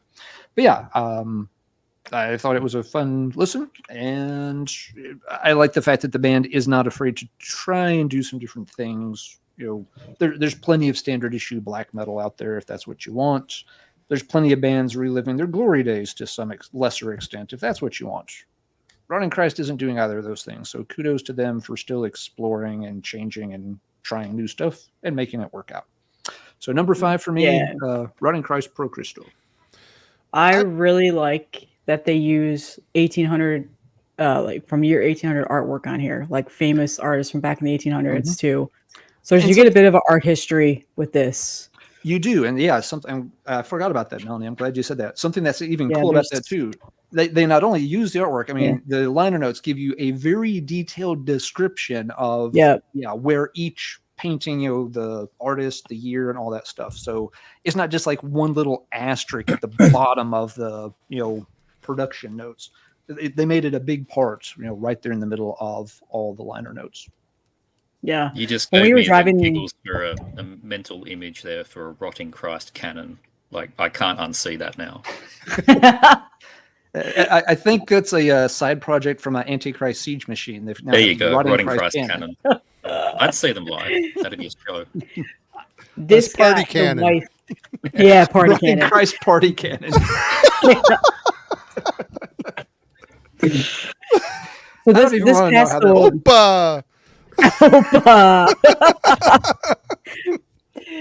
This passed the wife test. We drove to Maine a couple of weeks ago, and it was a very long drive. And I played this and the Alcest album, and no complaints.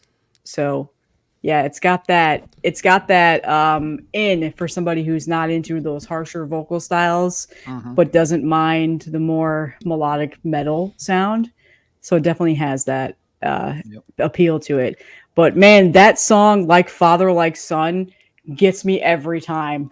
What a theatrical storytelling song. So definitely recommend that song if you listen to this album.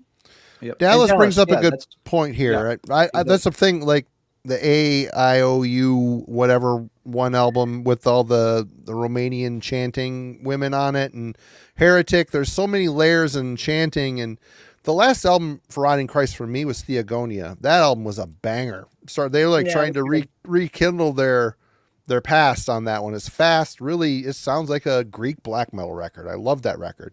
I've liked all the others. I haven't checked this one out yet. I will, but yeah, there's just all the songs are kind of samey. Like this. I would be surprised if you like this album. Their last album that they released 4 years ago. Heretic. It has it has similarities to it. That's for sure. Yeah. But I mean, there's a few dozen in their discography that I'm not a huge fan of, but yeah, I was shocked at how much I liked this album. So it's definitely growing on me every time I listen to it. Right on. Okay, my number 5. Well, I need to get this record. I just haven't been wanting to pay the postage for it, but it's going to happen here very soon. But Rage After Lifelines. I got to say, Rage, my kid has been, it's funny because I've got a bunch of their records. I've got probably half, and my kid has been buying the records of the half that I don't have. So in this house, we're starting to make a full collection of Rage albums. There is something about this band that it's special. They have not put out an album that sucked. They haven't. They put out 26 records at this point. It's a lot, but every single one of them, there's quality there, and there's even though every album is good, there's songs that fill in the roster, the song list that are like exceptional songs. PV has a style and a formula. He's a very prolific writer. I mean, this After Lifelines is a 2 CD set, 2 LP set. There's the metal album, which is all pretty aggressive, just straight up metal, German heavy metal with catchy choruses, not power metal. It doesn't come off as power metal.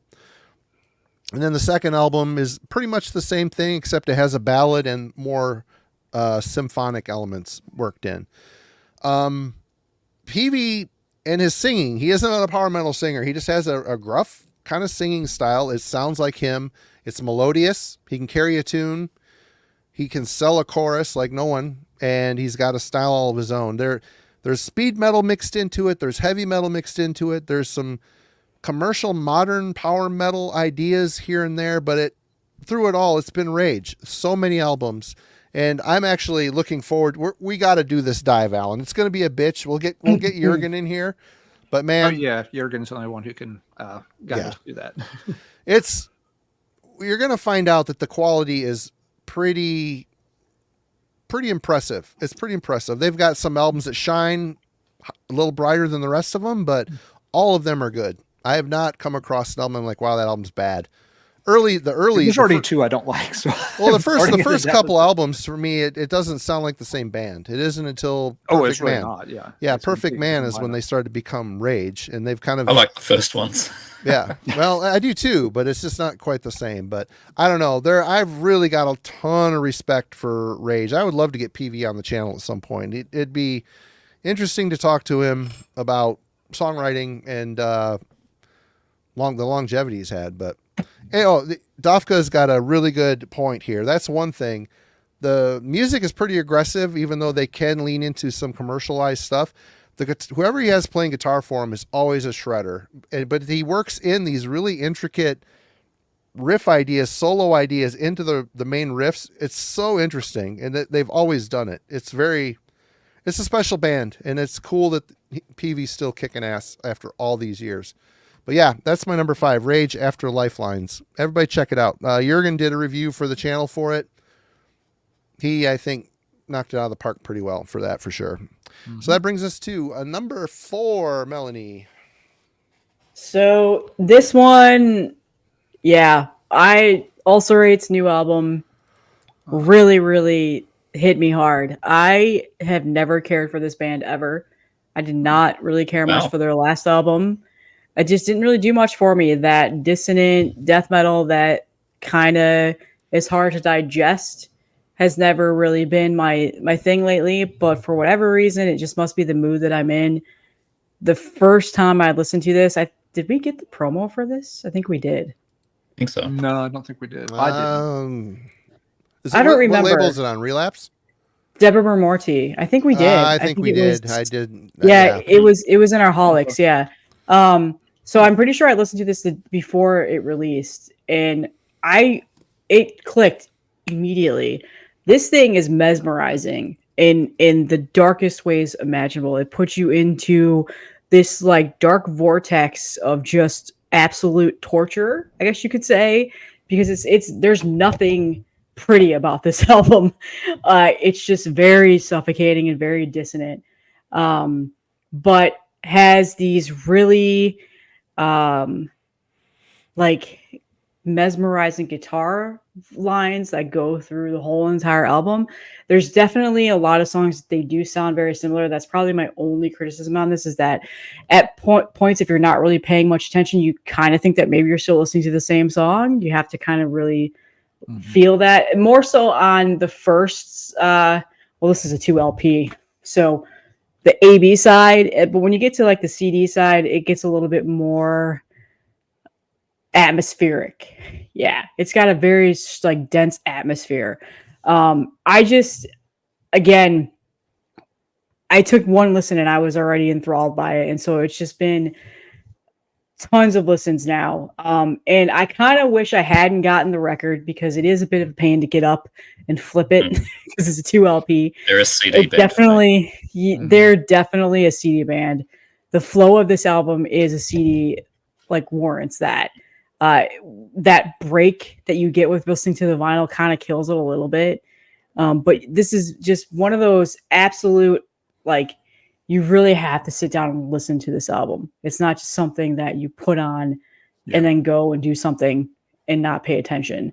Like, this is like a journey at some point. But yeah, so I can understand why some people would think this too dense, or I've seen some people say it's boring. I guess I can see that. If you're more into like the primitive style of death metal, the more meat and potatoes, as I say, you're not going to enjoy this, but I absolutely love this album. So this might actually get up higher on my list the more I digest it. But yeah, I have now gone back and listened to their last album, whatever it was called, Darkness something. I can't remember the name right now. And I'm a fan of that now. So eventually I'll get that. But I remember I got the CD when it first came out and I immediately got rid of it. I just could not, it did not click with me. But this one was the exact opposite. So yeah, I love this album. So definitely check it out. Give it a chance. It might not click the first 2 times, but after that, I think people will really enjoy it. Needs more. They are That's hugely impressive live as well. Oh yeah. New Zealand's only a short hop from here, so they've come over here a few times, and you immediately know it's going to be a show because the drummer's got tin can headphones on when he plays, and that's always a sign of an outrageously good drummer. And somebody pointed out in the chat that he's top tier. He's just he's nuts. So it's all about the drums for me in that band. The guitars is just sort of wall of sound, but the drums are what I follow with that Ulcerate. It's great. I haven't heard that new one. We will soon see if it makes my 10. Oh God, the drummer on this is phenomenal. Oh, just, yeah. It's just, there's so many layers of this album. Every time I listen to it, I hear something new. That's just a guitar riff, the way the vocal transitions within the song. And the vocals are pretty much the same across the whole entire album, but it's not a deterrent whatsoever for me. Yeah, he's got that sort of deep, throaty kind of pushing air vocal. Sometimes reminds me of Imperial Triumphant a little bit, with how just the lower register that he has, but not in that avant-garde like style of music that they play. So don't think that that's what it sounds like, but it just reminds me a little bit of Imperial Triumphant's vocals, or Portal, even just very slightly, not a lot. Now Portal is a crazy band to see live. That shit's off the chain. I would love to see them live. I'm not a huge fan of them, but I would love to just have that experience. Live is different. Yeah. All right. Number 4. This is the catchiest thing this year for me, the new Necrot. I was very surprised. I liked the last album, but I didn't love it. I really dug their first album. The second one for me was a bit of a step down. I thought, okay, maybe we'll be on that trajectory, but this thing just blows those two away for me. This is the catchiest damn album. It opens with the track "Cut the Cord," which Cut the Cord, yeah. What a mission statement that song is. They're a Californian band. You can hear they're starting to add some Stockholm into the sound, particularly that track. Like, it gets a bit of that at the gate sound into it. Drill the Skull is another standout. And that's what I love about it, is like, you can exactly drill the skull, is the songs are individual. Doesn't matter if this was on 12 LPs or something, like, the songs are individual, and you can go, it's that track, I know that one. It's not like just this 40 minutes of death metal and all blurs together. very hooky, like like you would have done in the 90s, but not sounding at all 90s. They're sounding very much just their own thing, Necrot. So yeah, 40 minutes, memorable death metal, doesn't stray off the path. It's just stellar. And I was kind of surprised, to be honest. It's just so very, very good. Yeah, I obviously was a fan of. I'm a huge fan of this band. They're so good live, by the way. Go see them live. But if this was a top 20, this would probably be number 11. I'm a huge fan of this album. Yeah, I have the same exact one. I got it for my birthday last week. I was so excited. But yeah, you're right. It's a very catchy album. Nothing super like unconventional or anything like that, but they write just really good standard death good metal. songs. Good songs, memorable verse chorus structures. Just it's good. Marty, you'll probably think they're boring. I don't know. I've got all the stuff leading up to this one. I you don't do? have this one Okay. yet. Yeah, I like them. I thought the last album was a little bit. It got a bit boring by the end of the album. Yeah. But I the album before it was really good with the holding the baby up, and then the one before it was good. Mortal? Yeah. Or no. Yeah. Blood Oath. Yeah. Yeah. Blood Oath, yeah. It's a good band. I just got to be in the mood. This one, if you're on the same path as me, Marty, then you should dig this one. We got the promo, and I never got around to spinning it. I should have. It's still up. I could check it out, but I haven't got around. Yeah, check it out. It's really, really good. They're on Tank Crimes, which is another one of those very hard to get down here labels. So I had to go to Amazon, which meant, of course, it got fucked up in the post because that's what they do. But hey, good album, good stuff. Necrot. Why are labels still shipping records with the records in the jacket? Is the big question. Yeah, I know. It's annoying. That ship has sailed. Well. Yeah. Alrighty then, Allan. Let's see, number 4. Well, we haven't done Doom for a time or two, so it's been I didn't really notice it until putting the list together and kind of looking over it. It's just like, oh, that one's Doom, that one's Doom. Allan, are you sad? Well, this one's I'm not sad. I'm doomy. There's a difference. I'm doomed. I'm not this sad. This album will make you less sad, make you very happy. This one, make you very happy. I will be checking that one out. Yep. But Avantasia connection. You get the thumbs up from Simon. There you go. Yep. The wife will appreciate that factor too. But yeah, this one I've checked out, and this is the highest rated of the pure Doom albums so far for me this year. It is the new Crypt Sermon Stygian Rose. So this is the band's 3rd album. The cover art is very dark. So wow, it printed dark on the CD. It really did print dark on the CD. Yeah. The LP is more vibrant than that. I've seen is more vibrant than the CD. Let's get out of the case. That makes. What if they use copycats? Anyway, I don't know, but yeah, Crypt Sermon is doing Crypt Sermon. They, of course, you can't talk about Crypt Sermon without using the name Candlemass at least 3 times. So there's one. They very much kind of straddle the line, though. They have one foot in that traditional Candlemass style of Doom. That's 2. But they also have one foot in more traditional heavy metal structures. You always get the feeling this band could just take off at a nice Iron Maiden gallop and leave the doomy stuff behind if they wanted to. So they blend that quite well. For me, Crypt Sermon's been noteworthy because they're one of the few doom metal bands currently active among newer, kind of younger, up and coming bands that really can nail that vibe of early Solitude Eternus and classic 1980s Candlemass. That's 3. A lot of bands try to do that. Let's face it, those 2 bands are very much the benchmark for this kind of big, epic, doomy, classical heavy doom metal. But a lot of bands, it just never quite gets there. They don't have the right vocalist, or the songs are just too much of a copycat clone. Crypt Sermon's one of the few that really does get right up there at the peak of that style. Now, I will say this album, it starts a little bit different than the second album. Some folks have been talking about this in the chat, and several folks did say it's not quite as good as the last album. And I would agree. I think The Ruins of Fading Light is a little better than this one.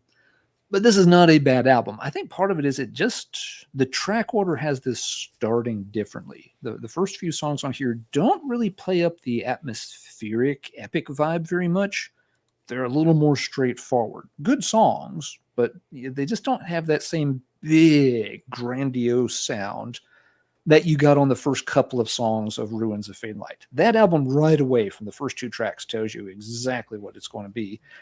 This one kind of hides more of that epic stuff towards the later tracks, like Scrying Orb, which is a fantastic song. But yeah, you gotta get to like tracks 4, 5, and 6 before you start to really build those huge, majestic atmospheres here. The first 2 tracks, really the first 3, they're more straightforward. So, but overall, you put it all together, you've got a good album. The vocalist, it's worth pointing out too, Brooks. It feels like he's trying to be a little more aggressive in his delivery here. He's not going into metalcore mode or anything, thank God. But it definitely feels a little more forceful, maybe, than the vocals. But maybe that part of that, too, is just the fact that those earlier tracks really aren't meant to build atmosphere. They're meant to, get you moving along again, a little bit more that kind of Iron Maiden galloping kind of pace. Then they hit you with the big atmospherics later. So, bottom line, still a very good album, even if it's maybe one step down from the previous album. So, Crypt Sermon, I've got at number 4. I'll be interested to see how these Doom albums, shape up over the next 6 months. Do some of them, start to reshuffle their position a little bit? Maybe we'll talk, I'm sure, at the end about some stuff that we're anticipating for the second half of the year. Maybe some of these things start getting bumped off the list as more things and other styles come out. But Crypt Sermon did really deliver a very nice 3rd album, and big kudos to them for doing so. I'm done. All right. Well, I've got a $20 spin release too. So, Holder versus an Oath. Oh yeah. I figured you would have this one. Yep. This album, the EP that came out before this, the Eternal Fanfare, there was I think track 3 on it I liked. But it was obviously a bit heavier. She was about to go on tour with Exhumed, I think, which is a weird lineup.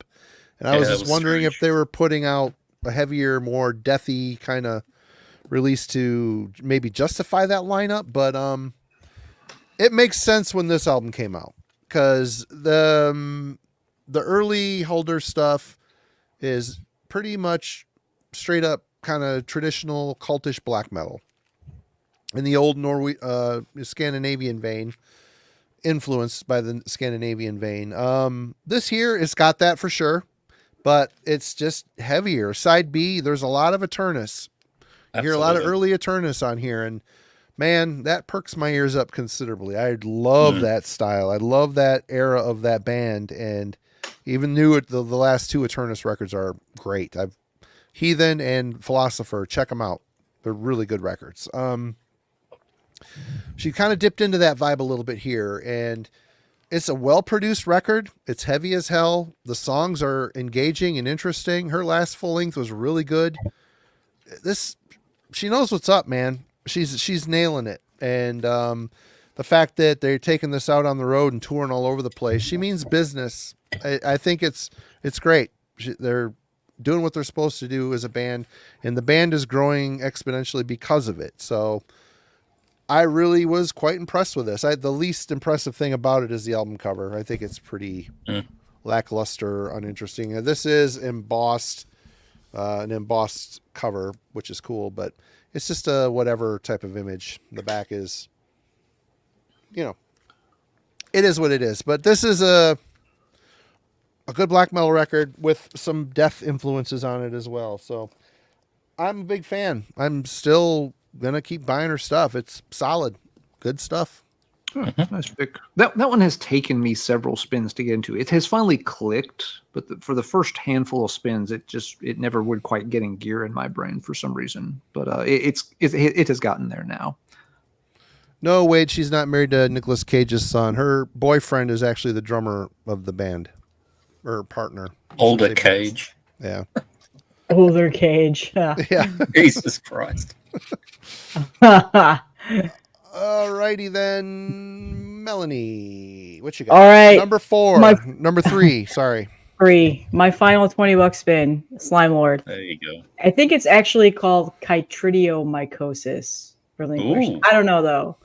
I googled it before I did the review, and that's how it told me on a YouTube video how to pronounce it. But again, when Melanie's bringing out the correction and pronunciation, Simon, consider yourself schooled, boy. Red pen. Because I do not say anything correctly. She goes out and she figures it out. She knows she's right. People, that is probably some of the most criticism I get on my channel is people get really upset when I pronounce something bad. People don't understand all the foreign languages we have to regurgitate or weird words and made up shit. It's like you just kind of roll with it after a while. If people get pissed off about that, then they really have no business. Maybe they should start a channel and see how freaking easy it is. Anyway. So Brad Moore artwork, who is just phenomenal artist. Just absolutely love his art. This album came out pretty early in the year. I did a review on it, and when I did that review, I said that it might be a grower for some people. You might have to listen to it a couple of times for it to really click with you. But for me, this is their best work. I've been a fan of this band ever since they released the Delta Death Sirens EP back in 2019. UK band. I really loved their EPs that they had previous coming up to there, but then they really did a shift with this, and they made an unconventional Death Doom album, in my opinion. It's not your straightforward Death Doom. It's got a little bit more avant-garde feel here and there, a little bit longer progressive Death Doom avant-garde feel. I heard Evan Garfield. I'm like, wow, that's a new Evan Garfield. Anyway, it's just Monday, Marty. I hate Mondays. Yeah, I don't know. I absolutely love this album. I don't need to be in the mood for it ever. I just put it on and listen to it and get lost in it. Just sinister sounding at times. His vocals just get really evil, and I love it. So yeah, I've just been such a huge fan. This was the first album that I bought when I got my new job to celebrate it. I could not wait to own this on wax, and I just had to get that variant. It just looks so good. So slimy. I am not awesome. I'm not a huge like color vinyl. Like I have to have that color. But as soon as I saw this, somebody posted it on Instagram. As soon as I saw it, it's like, I need to have that variant. And of course it's sold out, but then Gurgling Gore has a distro and he had it. And I was like, oh, I'm getting it. So, but yeah, I love this album. Everything about it, from the duck squawks in the very beginning of the Beckoning Bell. Splayed Mudscape is my favorite song on here. Gut Brain Axis gets stuck in my head. It's just a phenomenal song beginning to end, or phenomenal album beginning to end. It would be higher. This was my favorite album up until these other two albums came out that I'm about to talk about. But yeah, good stuff. I love this band, and I think this is 20 Bucksman's best release that they put out so far this year. There's still a couple other ones coming out, but we'll see. I think this is going to be their top contender for me. Yeah. All righty. Simon. Yeah, there was some $20 spin chatter in the chat. The Simulator album, which is really good. Oh, that's good. I need to go back and give that more of a... I got that in the pile at the time, and it's only had like 2 listens, so I have to go back to that. But that was really good. In a pile. I have another $20 spin, though. This one I recall being $44.95 spin for me. Is what I ended up saying. Oh, which vomit? Damn, the new Witch Vomit. Funeral Sanctum. Great artwork too. This is a bit like Necrot for me. Like Witch Vomit's first album was top tier quite a while ago, like 2016 or something. And there's the album they debuted in, I think, 2019 on $20 spin was good, but not as good as the first one. There's some EPs around it that are good. I'm still going, but the first album's better. For me, I think they finally surpassed their first album with Funeral Sanctum. This is fucking great sounding. This is just overwhelming dark death metal out of Portland in Oregon, and I say that like I know what the hell that means. Well, there's a Portland, Maine also on the East America. Coast. Yeah. Definitely not from Maine. Yeah, somewhere in America. But yeah, they've always had this dark death metal sound that sounds very just US sounding. But on this one, you can tell they've been spinning some early Finnish death metal for sure when they've been preparing it. I can hear demigod riffs in this. I can hear the early like cartilage demo from the split with Altar. I can hear actual passages from that thing on here. And again, like the Necrot, every track stands out, which is great. It's not just a big blur of death metal. There's the guys looking massively tough. Look at that. Oh, this guy here. Fucking Invisible Oranges Supreme. So good.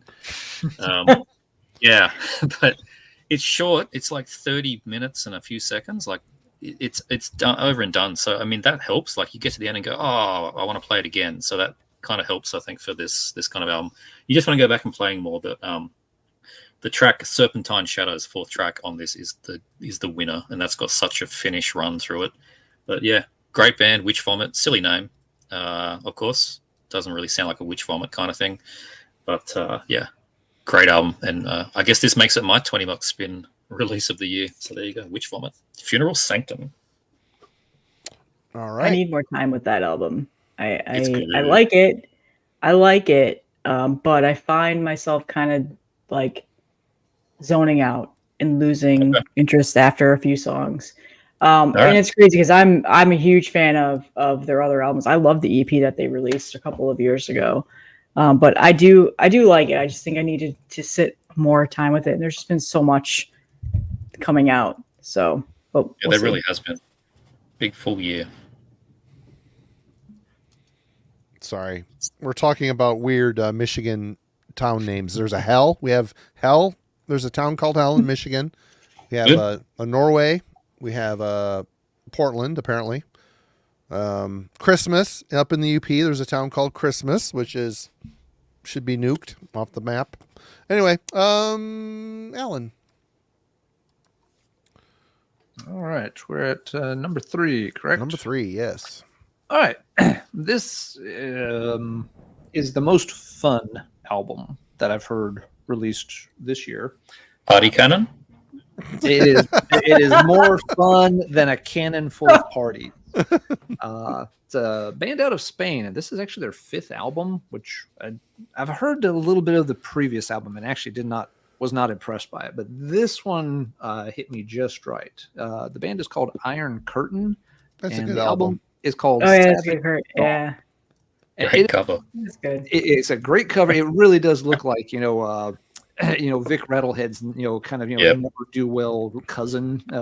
He's like, hey, Vic, wait for me. Like, go away. But yeah, this is just, flat out, very simple, straightforward, new wave of traditional heavy metal. It's on the speedy side. The band is a perfect dead ringer for the kind of thing you would have heard coming out of like continental Europe around 1985. Just having that slightly lo-fi, rumbly, rattly sound, playing really fast and loose, but very, very catchy and just a little bit over the top. Stuff like, the early Ostrogoth, it puts me in the mind of that kind of stuff that would, not the top tier, European stuff, those bands that, folks came to love, but, you kind of have to dig a little bit for them. It really, that's a good point, Alex. It does look like Chromie. Right, here's your next puppet, free one. I'm giving it to you, pro bono, man. But yeah, especially the first side of this, every track is just a screaming banger. So fun. It's a total air guitar workout, front to back. Side B, things I think you'll kind of plateau a little bit. It's still good, but yeah, the tracks on side A, if you just took the A side, worked up, some older cover art, mucked it up, creased a couple of corners, you could pass it off to somebody who didn't know any better as some kind of like, long lost gem from like the Mausoleum label from 1984, and it would fit the bill perfectly. So yeah, have really enjoyed this one, and that's why I've got it ranked so high. Again, technically, they're not doing anything, outstanding in terms of music style or anything. They're not exploring new vistas of heavy metal or anything like that. They are playing very simple, stripped down new wave of traditional heavy metal stuff, but they're doing it in such a fun energetic, catchy way you just can't help but love it. And a little speed metal on there too. Yeah, again, it's just fast enough that it's edging towards speed, but it's got enough velocity to keep it moving without just devolving into mindless speed. So yeah, it is a great fun listen. This is on Dying Victims Productions, and it's very emblematic of that label's output. If you like their stuff, yep, Iron Curtain fits in perfectly. And Dying Victims has had a lot of good stuff come out recently. They have a bunch coming out at the end of this month. But I think this is still the best thing they've put out in quite a while. Really enjoy it. So yeah, number 3 for me. Iron Curtain Savage Dawn. I just haven't picked up a physical copy because I've only found one place in the US that's selling it. And when I tried to order it, there was an issue with my cart. So I just said, fuck it. And didn't worry about it for now. I'll get it sooner or later. You got to be interested with that. You're right, Carl. That Dying Victims is kind of a cool label. They put out some cool shit.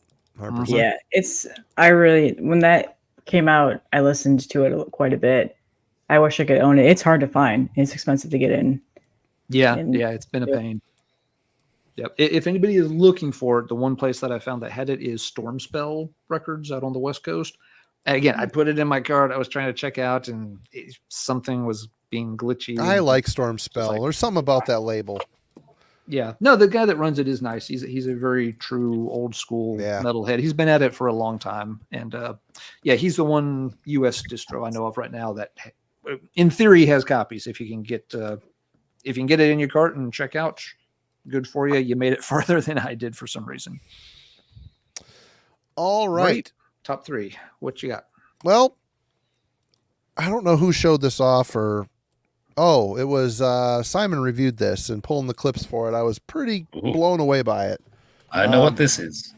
Engulfed. There it is. Oh, I should have put that on my honorable mentions. I forgot. Unearthly Litanies of Despair by Turkey's Engulfed. I mean, how many bands have you heard coming out of Turkey? Really? I mean, it's kind of a weird country for a band like that. This album, crushing. I mean, this what did it come out on? Misako Un Ojo. Misako Un Ojo Records. Yeah. Man, there's a lot of layers going on here, but the riffs are so evil. It's just a dark, twisted record. I really found the songwriting to be quite adventurous. The production is just crushing. The vocals are dark, sewer drenched, evil. As soon as I edited Simon's review and put it up, I bought the record.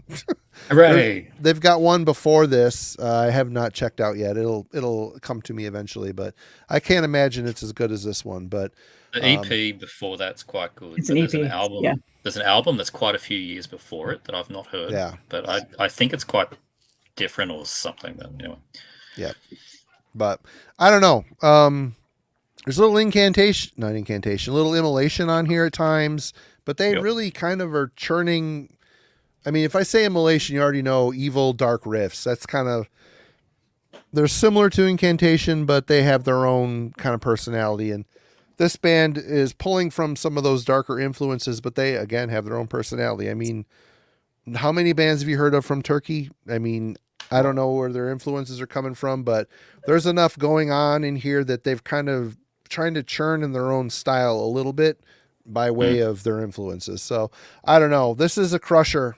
It takes a lot to get through because it's a pretty dense album, but it's worth the wait. It's worth the spins for sure.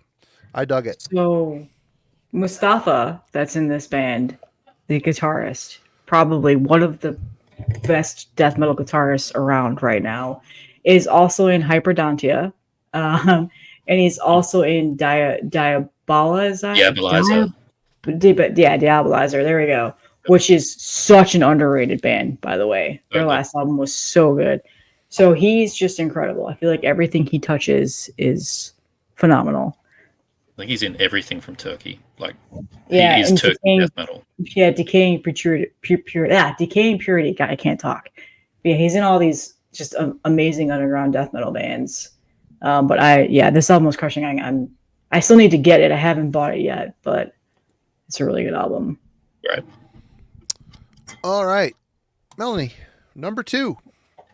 All right. Don't know how to say this band's name, so just gonna try to say it. Dodstritz, yes. I just ordered that Nocturnal record. Will. I just ordered that record along with the Night Sky or Night Side album. Yeah. I have no idea.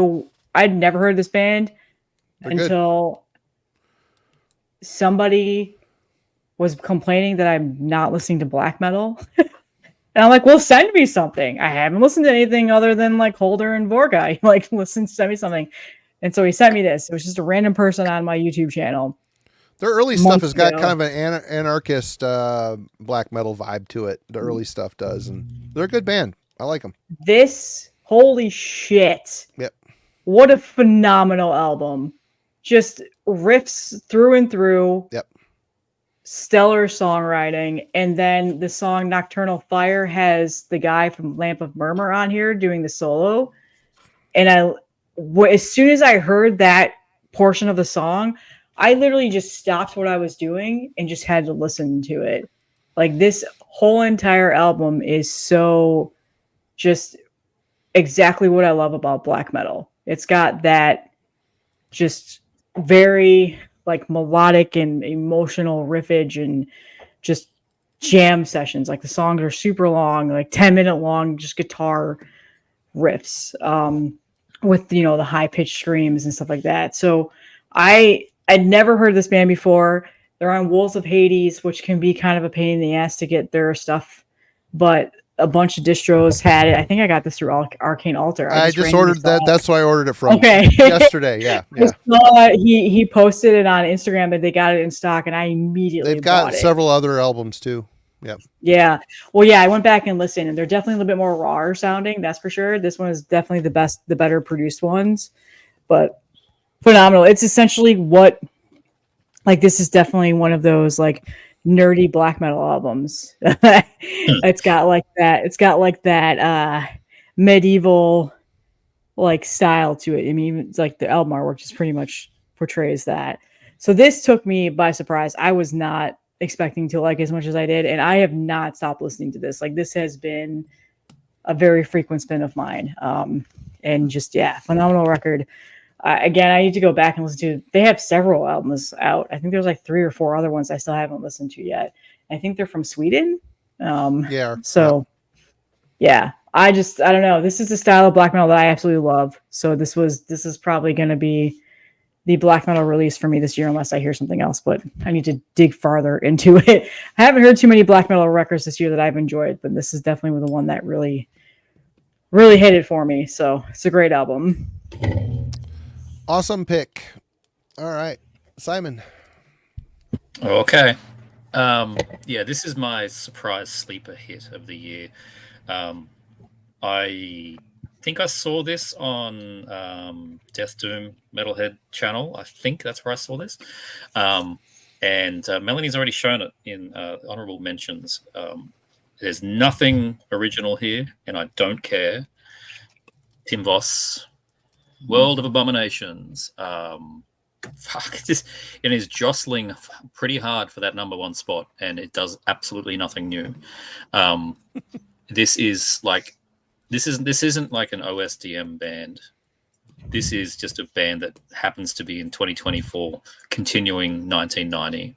It sounds this is the most authentic continuation of that era death metal that I think I've heard in years.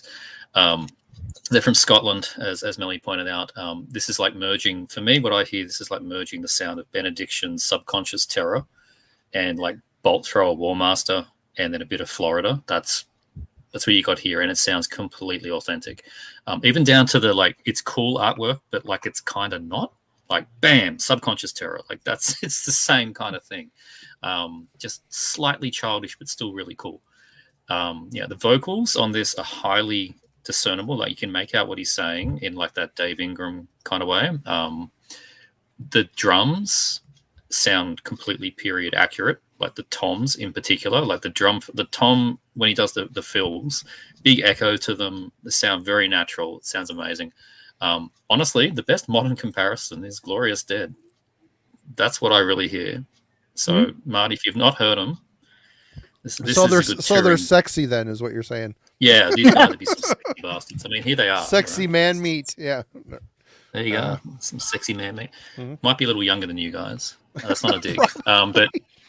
But this is and like the band formed in 2021, and this is it. This is the thing they've done. Like they're young in terms of how long the band's been around, and it just sounds just old, and that's great. But the songs don't sound like sick and old goes a long way. Yeah, it doesn't sound like they're copying songs from back then. They just sound like, those bands wrote new songs, and that's what I hear. Like, it sounds very natural. Yeah. 8 tracks, 35 minutes, classic death metal. Is a continuation of 1990. Not a reimagining. And I was really lucky with this thing because it was Liam. I think it was Liam's channel, right? Yep. And I looked it up online, and then, beautiful green that goes with the sort of green Stargate on the front. And I jumped on the Bandcamp. Yeah, right. Jumped on the Bandcamp, and it was 1 copy left, and that's the one I got.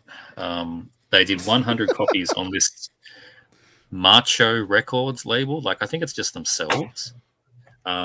So, yeah, I would not be surprised if you see a slightly bigger label do a reissue. Like, I think it's Han Kwang, isn't that who did the tape and CD? Yeah. Yep. I would not be surprised if you see someone do like another few hundred copies on another label, because it deserves it. This is fantastic, old sounding death metal. Great. Tim Voss, check it out. It even looks like a Morbid Angel cover art. I mean, look at it. Great. Yep. All right. Number 2. Allan. All right. I actually had a lot of trouble deciding what should be number 2 and what should be number 1.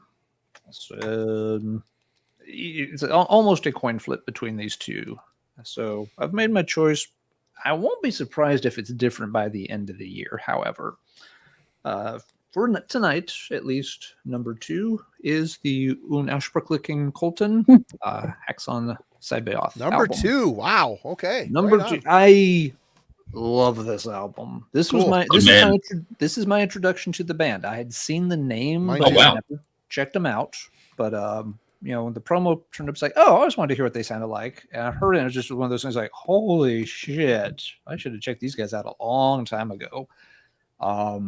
What Simon and Marty have said about it earlier tonight, absolutely true. I agree. Sounds a lot like the Chasm is a good reference point for folks who are unfamiliar with them. The lyrics lean very heavily on Lovecraftian type stuff, lots of witchcraft and all of that. They have kind of a neat pattern where they typically will sing this, like the first half of the song, they sing it all in English. And the second half, when they repeat the verse and chorus, they do it all in Spanish. So it sounds cool. Some of the vocal lines and stuff they come up with just sound very creepy and deranged. It's a bit creepier than the Chasm tends to be. Other thing that strikes me here, the guitarist is just out of his mind at times on this album. Just these crazy spiraling solo bits strewn everywhere.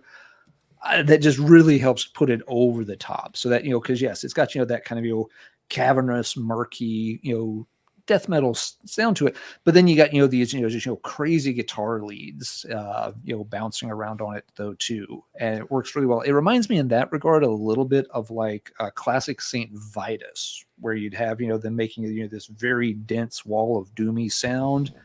But then you'd have Dave Chandler just doing these, freaked out guitar solos, just giving it this extra kind of otherworldly dimension. So yeah, extremely impressed with this. I've started working my way through other parts of the band's catalog also, and yeah, those albums are sounding really, really good too. But so far, this is my favorite. I think this, like, I agree with Simon. Of what I've heard so far, and again, I have very little history, so take Simon's word for it, not mine. This seems to be their best work to date. But that doesn't mean the others should be bypassed. The others seem like they're going to be really strong stuff that I want to enjoy digging through as well. I won't be surprised at all if this is number 1. I really seriously thought about having it number 1 tonight. There's one album that pulls at my heartstrings a little bit more, so it's going to get the number 1 ranking for now, but I bet they switch places by year's end, unless something else comes along that pushes both of them down the list. But yeah, Chile's Unpronounceable Colton Hexon Cybeoth number 2. But yeah, a fantastic, cool release. Absolutely killer for this year. All right. Number 2. I wouldn't be surprised if this drops further in the list as we go further, but as Allan mentioned, we got together with Melanie and Jimmy and went through the Borknagar catalog. And I was pretty blown away by this record, Fall. The lead-off track on here, Summits, is, for me, if the album ended after the first track, I'd be fine with it because that song is so good. I have not heard a Borknagar song this good until Frostrite off of the Erd album. It's just Vortex, Simon Hesness at his peak performance. Just crazy, weird vocal harmony choices. He's got such a unique style. I love it. The first song, Summits, is an absolute banger. The whole album is great. The Nordic anthem is a little Disney metal for me, but it's okay. It's fine. The rest of it is pretty cool. Good, solid Borknagar record. It's really great that the band, this deep in the years, and they've gone through some lineup changes, they still are unashamed Borknagar. I mean, they sound like Borknagar no matter who cycles through. I wasn't a huge fan of the guy from the guy that sang on Epic. Why can't starts with a V? Anyway. Yeah, I'm blanking now too. I don't know why. The hell's the name of the Cosmic Genesis is one of the albums. I can remember the Wintersorg? Wintersorg. Wintersorg. Yep. There we go. I can remember the names of the albums. I couldn't remember the damn name of the guy in the band. I wasn't a big fan of his era, but I don't know. Things are right in the world. Is this reinventing the wheel for Borknagar? It isn't. It's just a solid record. And Summits, they put their best foot forward on the lead-off track. By far the best song on the album. This is a great record. It's my number 2. I anticipate it dropping depending on what comes out this year.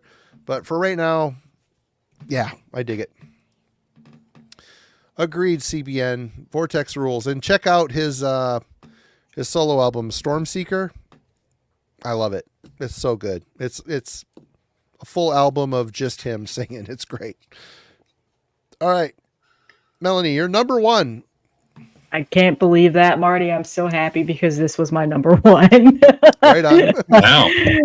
I said in the Borknagar stream that we did that this was my favorite album so far to come out this year, and that has not changed at all. Right on. I immediately bought the record after because I had this on CD. I just wanted to have it on vinyl. I don't own any of the Borknagar on vinyl, but I had to have this one. Nothing has changed in my thought process of this. I love everything about the album. I love soft Borknagar. I'm such a fan of Vortex. I love this era of Borknagar. Summits is by far probably one of the best album openers I've heard in a very long time. And it just sucks you in. I love Nordic Anthem. I tend to sing that song quite a bit every time I hear it. It grew on me, but it does have that kind of sing-along theatrical vibe to it. Yeah. Anthemic thing. I'm not a huge fan of Viking metal per se, but when it's done well, I really enjoy it. And listening to this reminds me as if I'm watching the show Vikings that was on History Channel. Like, I absolutely loved that album. I know it's not historically accurate, but I was such a huge fan of that. Like, this is definitely like a good theme song for that. And I also love the song Moon. It's such a great song. Just through and through, this has been my number 1 since it came out. I'm a huge fan of this band to begin with. I mean, there are a couple of duds, as we talked about in the stream, that I wasn't a huge fan of, but for the most part, this is one of those bands that I still go back and listen to the back catalog quite often. I still consider them to be like a top 10 favorite band of mine. So I just love this album. Awesome album cover too. And of course, it's Sentry Media. So that's the third one that I called out today. Apparently Sentry Media is having a good year for me. I can't remember the last time I've said 3 good Sentry Media albums in 1 year. So yeah, I love this album so much. I just can't stop listening to it. I listened to it today again, yesterday. It's just a really good it's got a really good feel-good vibe to it too. Not too. It's definitely a good entry, like metal album to get somebody into. It's got that like ease. If somebody's not really into the harsh vocals, like through and through a whole entire album, because obviously they're still on here. Like I think this has got that good feel to it too. So yeah, love this album so much. So I had to. It was just no contest. Very Corey cool. Asks a good question here. Good place is fall a good place to start with Borknagar? Never gotten around to them. That's so tough because I just love their first like 3 albums too. The first album's my favorite. So different. It's they're true so Norwegian black metal. I love it. Yeah, they're so different. They've gone through so many changes. I think fall's a good representation of what they've been doing in the past few years. Lately. But yeah. I don't know if it's that representative of their whole catalog. You might be better off, Corey, to start with one of the early ones, Winter Way or Cosmic Genesis, or not Cosmic Genesis, blah. Archaic Horse is a good one with Archaic Horse, Vortex on vocals. One of those might give you a better idea of like their sound overall than this one. But yeah, this one, if you just want to know what they've been doing like for the past 8 years or so, this would definitely cover that. It's interesting. Everybody's got a different suggestion here. That's why I posed the question because, like Quintessence, I like a lot, but it's kind of a departure record a little bit. Yeah. That's usually a sign of a good band, though, too, when all of a sudden people's recommendations are all over the place. If everybody's saying just listen to this one album, that means the rest of their catalog is maybe a step down. And it tends to be where they jump into the catalog, too. Like Quintessence may be the first one he listened to, And if you've never heard Borknagar before, that record is exceptional. You know what I mean? So, all right. Good pick. Number 1 for Melanie. Simon, what you got?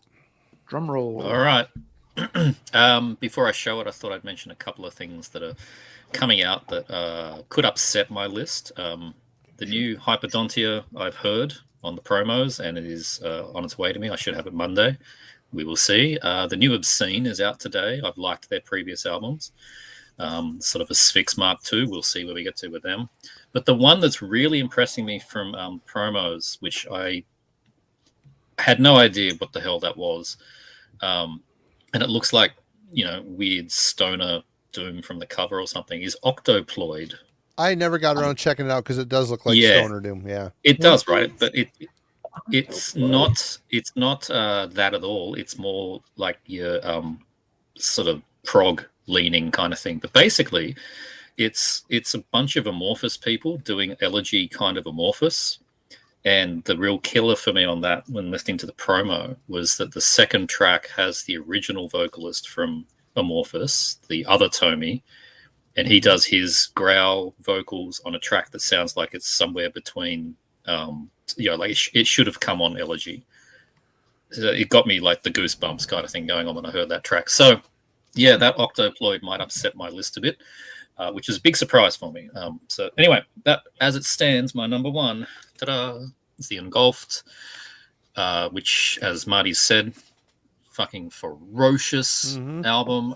I think I gushed about it in my review, and I knew it was going to be good based on the EP, but didn't think it was going to be this good. They've just upped the aggression, they've upped the anger, and the everything about this is vastly improved. It's a tighter machine, and I'm glad that my review got people buying it. So that's a win for the purpose of the review. Good. So yeah, out of Turkey, as we said, Engulfed. This is just how you do modern death metal that retains all the evilness of Immolation, Dead Congregation, that kind of stuff. The other Turkish bands like Burial Invocation, of course, we mentioned Diabolizer. There's a lot of Diabolizer in this sound, very ferocious and tight. But also like the Spanish sound of Ataraxy, a very underrated band, I think. I can hear that in here. And by complete coincidence, the latest EP/album from Australian band Eschaton, which I talked about last year, that thing is sonic destruction, and I can hear that kind of sound here. Be pure coincidence, but that's the kind of thing I hear. So yeah, Evil, Sonic Fury, Unearthly Litanies of Despair out on MSUO from Engulfed. It's going to take a bit of effort to take this one off the top of the list, I think, but that's what we're at now. Engulfed out of Turkey, number 1. All right, Allan. If you don't show this album, I'm going to be surprised. But anyway, go ahead. You know what it's going to be. Yeah. There's no surprise here. So yeah, don't know if this will be number 1 at the end of the year. That Spriklik and Colton, I think over the long term it's going to edge it out. But for now, at least, number 1 album of the year. It's also my number 1 band of all time. It's the latest from Riot. Going by Riot V or Riot 5 these days, but it's Riot. It's called Mean Streaks. It is their most recent album, and it follows suit with the other albums they've done since adding the V to their name. Very good album. If again, I can nitpick almost anything. This one, someone pointed this out in comments on the review I did of it. This album has the same problem that recent albums by lots of these kind of veteran 80s bands have, and that is just a little bloated. All these bands need to trim about 2 songs off their albums just to tighten them up. They'd have more impact at a shorter length, and you just kind of trim the fat. Take the 2 weakest songs, just save them for B-side of a Japanese EP or something like that, and you'd have a much stronger album. This one, the opening track is okay. It's tracks 2 and 3 where it feels like it's having trouble getting into gear. But then you get to track 4 and it's smooth sailing the rest of the way. I think it's pretty easily my favorite of the 3 Riot V albums they've done since Mark Reale passed away. It's exactly what you want to hear Riot doing. Todd Michael Hall's got great soaring vocals all over the place. The guitar work in Riot has always been underappreciated. So, people tend to think it was all Mark, and once he died, that was the end of it. No. Mike Flint's and company, they've always had stellar killer guitar work. It's flashy but very unassuming at the same time. Very blue collar, out of this world. It's a great album, and for the first time in their almost 50-year history, you get Tior's girlfriend. How can you not love that? They finally have a female Tior. I'm calling her Tia. Riding on the bike with him, and you've actually got his cousin over here too. Which, just to be clear, look out, Spank Bank! Here comes a weird one. Heavy Metallurgy does not endorse riding motorcycles while pointing a sword around. That's probably asking it. Best case scenario, you're getting pulled over. You'll lose an eye. Worst case scenario, someone's losing a placenta or a kidney or a pancreas or something. So there's mild disembowelment that's going to occur here, nothing else. But it's a great listen for fans of traditional heavy metal. The band still has the magic; they can still put a lot out. Do the songs sound pretty typical for the band? Yes. Do a lot of these songs be like, oh yeah, that's very reminiscent of what they did on Thundersteel. Oh, this one's very reminiscent of what they did in this era. Yes, but the songs actually still sound very fresh and fun and exciting. They don't sound like tired retreads, which a lot of bands that are contemporaries of Riot, they have that problem. It's like, I've heard you do this before, but I've heard you do it better. With the Riot album, it's more like, I've heard you do this before, and you're doing it every bit as good as you did 20, 30 years ago. So, Riot Streaks. It deserves number 1 here at the mid-year point. Again, the Unash, Pricklick, and Colton, though, boy. At the end of the year, I'm expecting those 2 maybe to swap places. We'll have to see.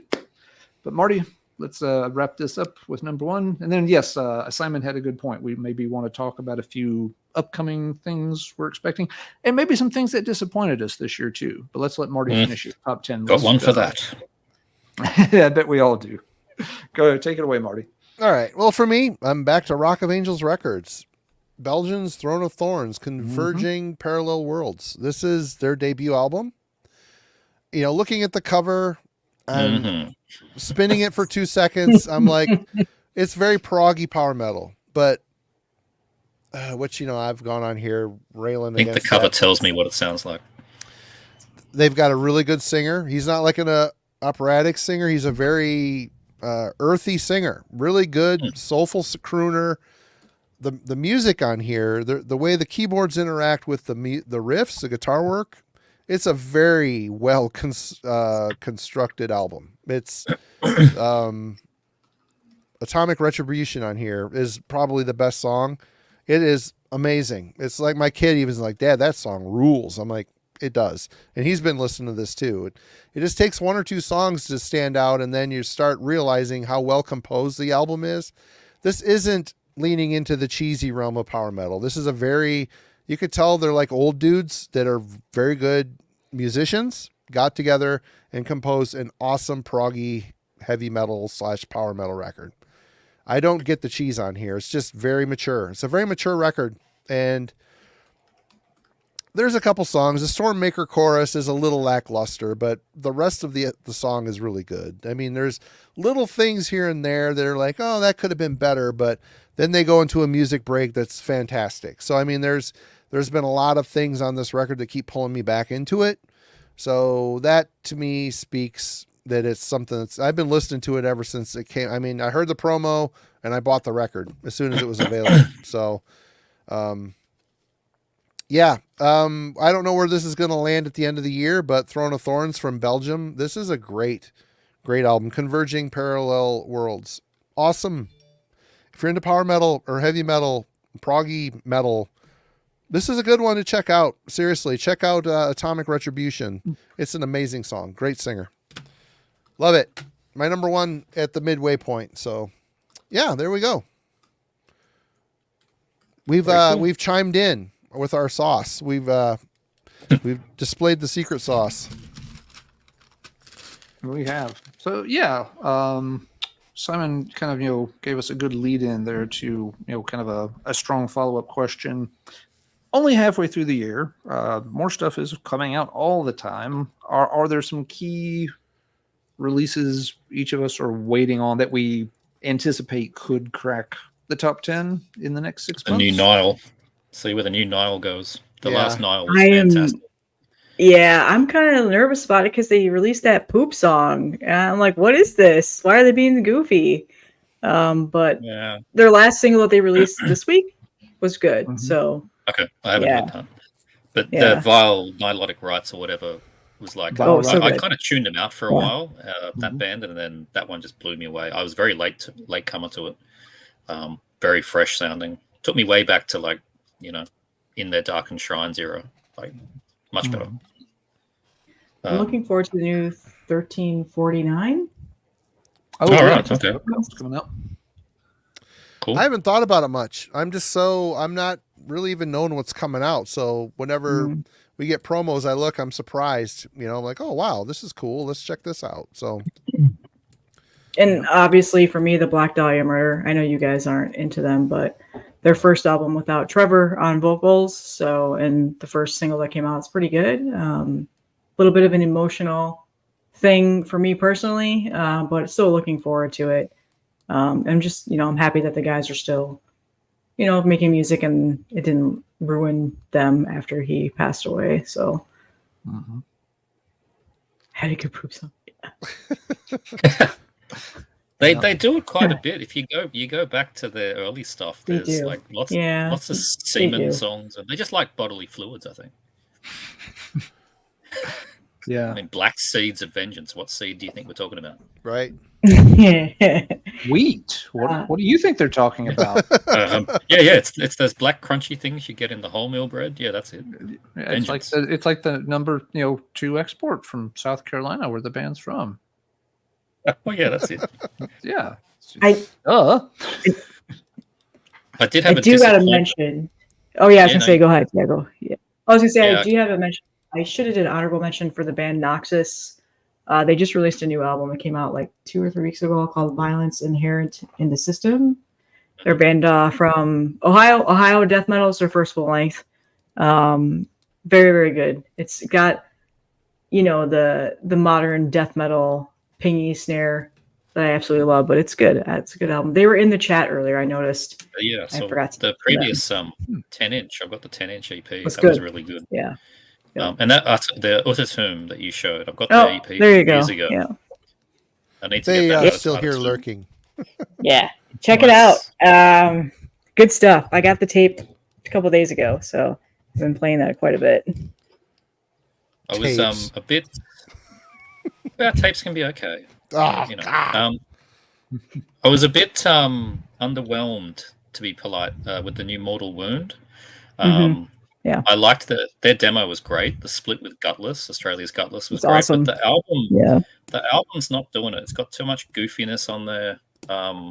Maybe I'm not in the mood. I mean, the album's called The Anus of the World. That kind of, I don't know.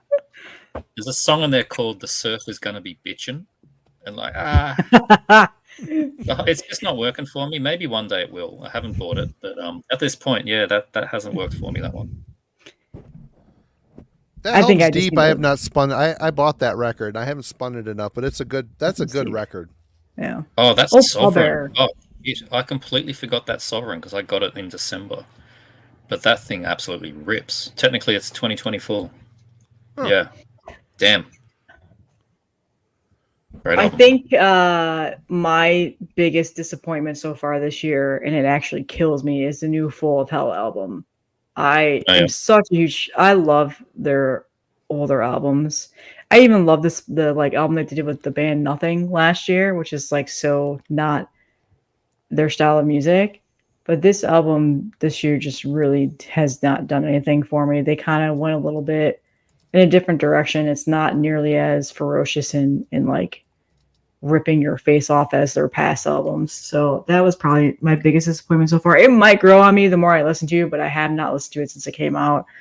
I was kind of sad about that.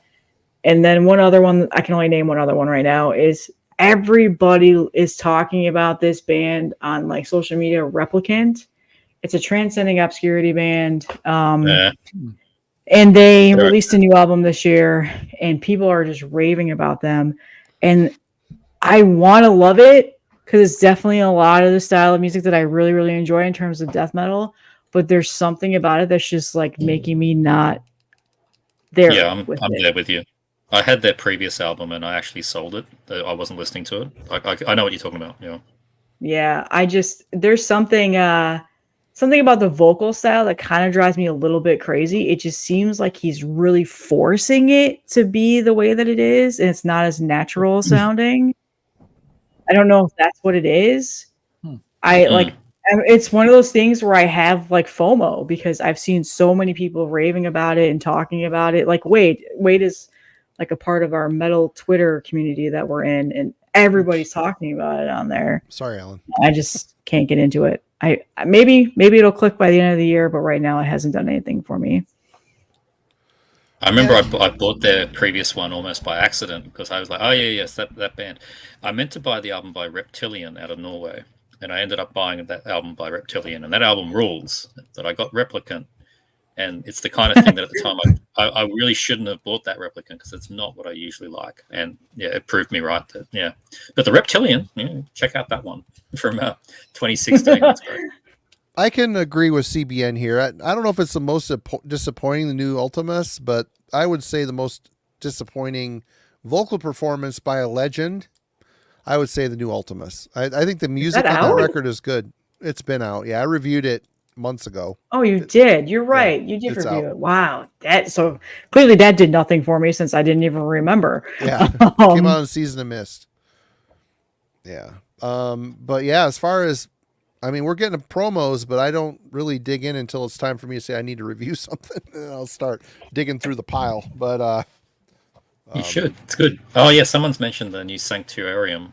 That one's in the promos. That's really good. So that'll be a good one. I gotta listen to that. I love their last album. I did not see that come through. Yeah, it's come through. It's really, really good. That'll upset the list, I think. The new Laceration coming out on 20 buck spin is good. I love their last album. I was a huge fan of their last albums, and this one's good too. I've been listening to that promo quite a bit. I think that's 6, up to about $120 so far, Melanie. I haven't talked about Fulci yet, and that's coming. I did earlier. Coming up 2024 is a $20 spin tramp stamp on Melanie here. I might actually just do ranking $20 spins albums this year because there's been so many albums that have come out. The only one I don't have is the Simulator. That's the only one I don't have. I own every other one that has been released so far. So much I've missed, and it's impossible to keep up. And even, I mean, we're only getting a fraction of the promos out there, and it's ridiculous. It's ridiculous. There's so much stuff, and cheers to those that go out of their way with their spending dollars and try to keep. I used to be that guy. I used to be, when I was writing for Maniacs and doing Worm Gear, I'd get a ton of promos, but I was still searching. I wanted to hear everything. It's just. You can't be done. It makes you crazy. And you still got to dig back in the past. I mean, so many things I'm getting old CDs that I've just tripped over from 2004 or reissues of some black metal from 1996. Like it's still old shit. Yep. You find some band you've never checked out, and they've got 6 albums that you got to work backwards through, and it takes a while. That's what happened to me with the Gyendod. Like I picked up one of the ones that Marty showed, the sort of beer brown cover. I can't remember the name of it. And then I've just kind of grown the rest of it. It's really solid, great Norwegian stuff. Good. Yeah. Any real duds from the year that people want to maybe steer people away from? You said you weren't too into the Replicant, Simon, but you said you also maybe was that the Mortal Wound didn't work for me, but I'm not going to steer people away from it because it's not terrible. I've not heard anything that I've gone, Jesus Christ, like this is the, like Moon Angel, Illid, Anus, or whatever that thing was called. I haven't heard anything that disgraceful yet. We'll see.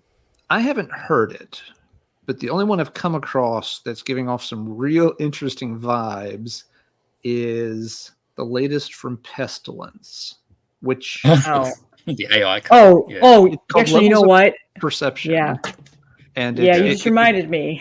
They had a big dust up because the original cover was supposed to be AI artwork, and that caused an uproar. And they eventually changed it, but the new cover is pretty crappy.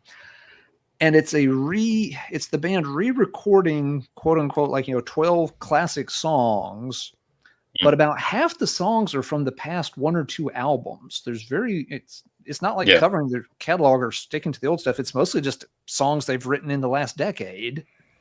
And it's got 11 reviews on Metal Archives for a total score of 0%. 9 of the 11 scores are zeros. And it's That's not just amazing. They're not just like one line throwaway, oh, this band sucks. I mean, it's like people writing in detail. There's several people like, I haven't written a review in ages, but this album is so bad, I feel like I need to explain why nobody should ever hear it. The 2 scores that aren't zero, it has a 1%, a 2%, and 9 0% scores. I don't think I've ever seen an album reel in that many bad reviews. Even the bad Morbid Angel album, the Illuvum thing, even that one, pulls maybe 30% or so. So to see an album by a veteran band pull 9 zeros is interesting. I have not heard it. I probably want to try to check it out online just to see if it really is that bad. That's the only thing I've seen that everyone is just apparently running away from. Corey brought up one. I did check out the 6 Feet Under promo, and even though it was better than I thought it was going to be, it was kind of a shame that you've got such two high caliber musicians like Jack Owen writing such completely banal fucking death metal. It is like death metal by numbers, heard it a million times, boring as shit, and then Chris Barnes is kind of struggling over the top of it. It's really, I was shocked at how yawn it was. Like, wow. And people still buy it. It's on Sirius XM, the metal show, and it's like you're living off your past, and you're not saluting your past with this stuff. You're just kind of treading water, waiting to die, waiting to be done, waiting to retire, fulfilling a contract. I don't know.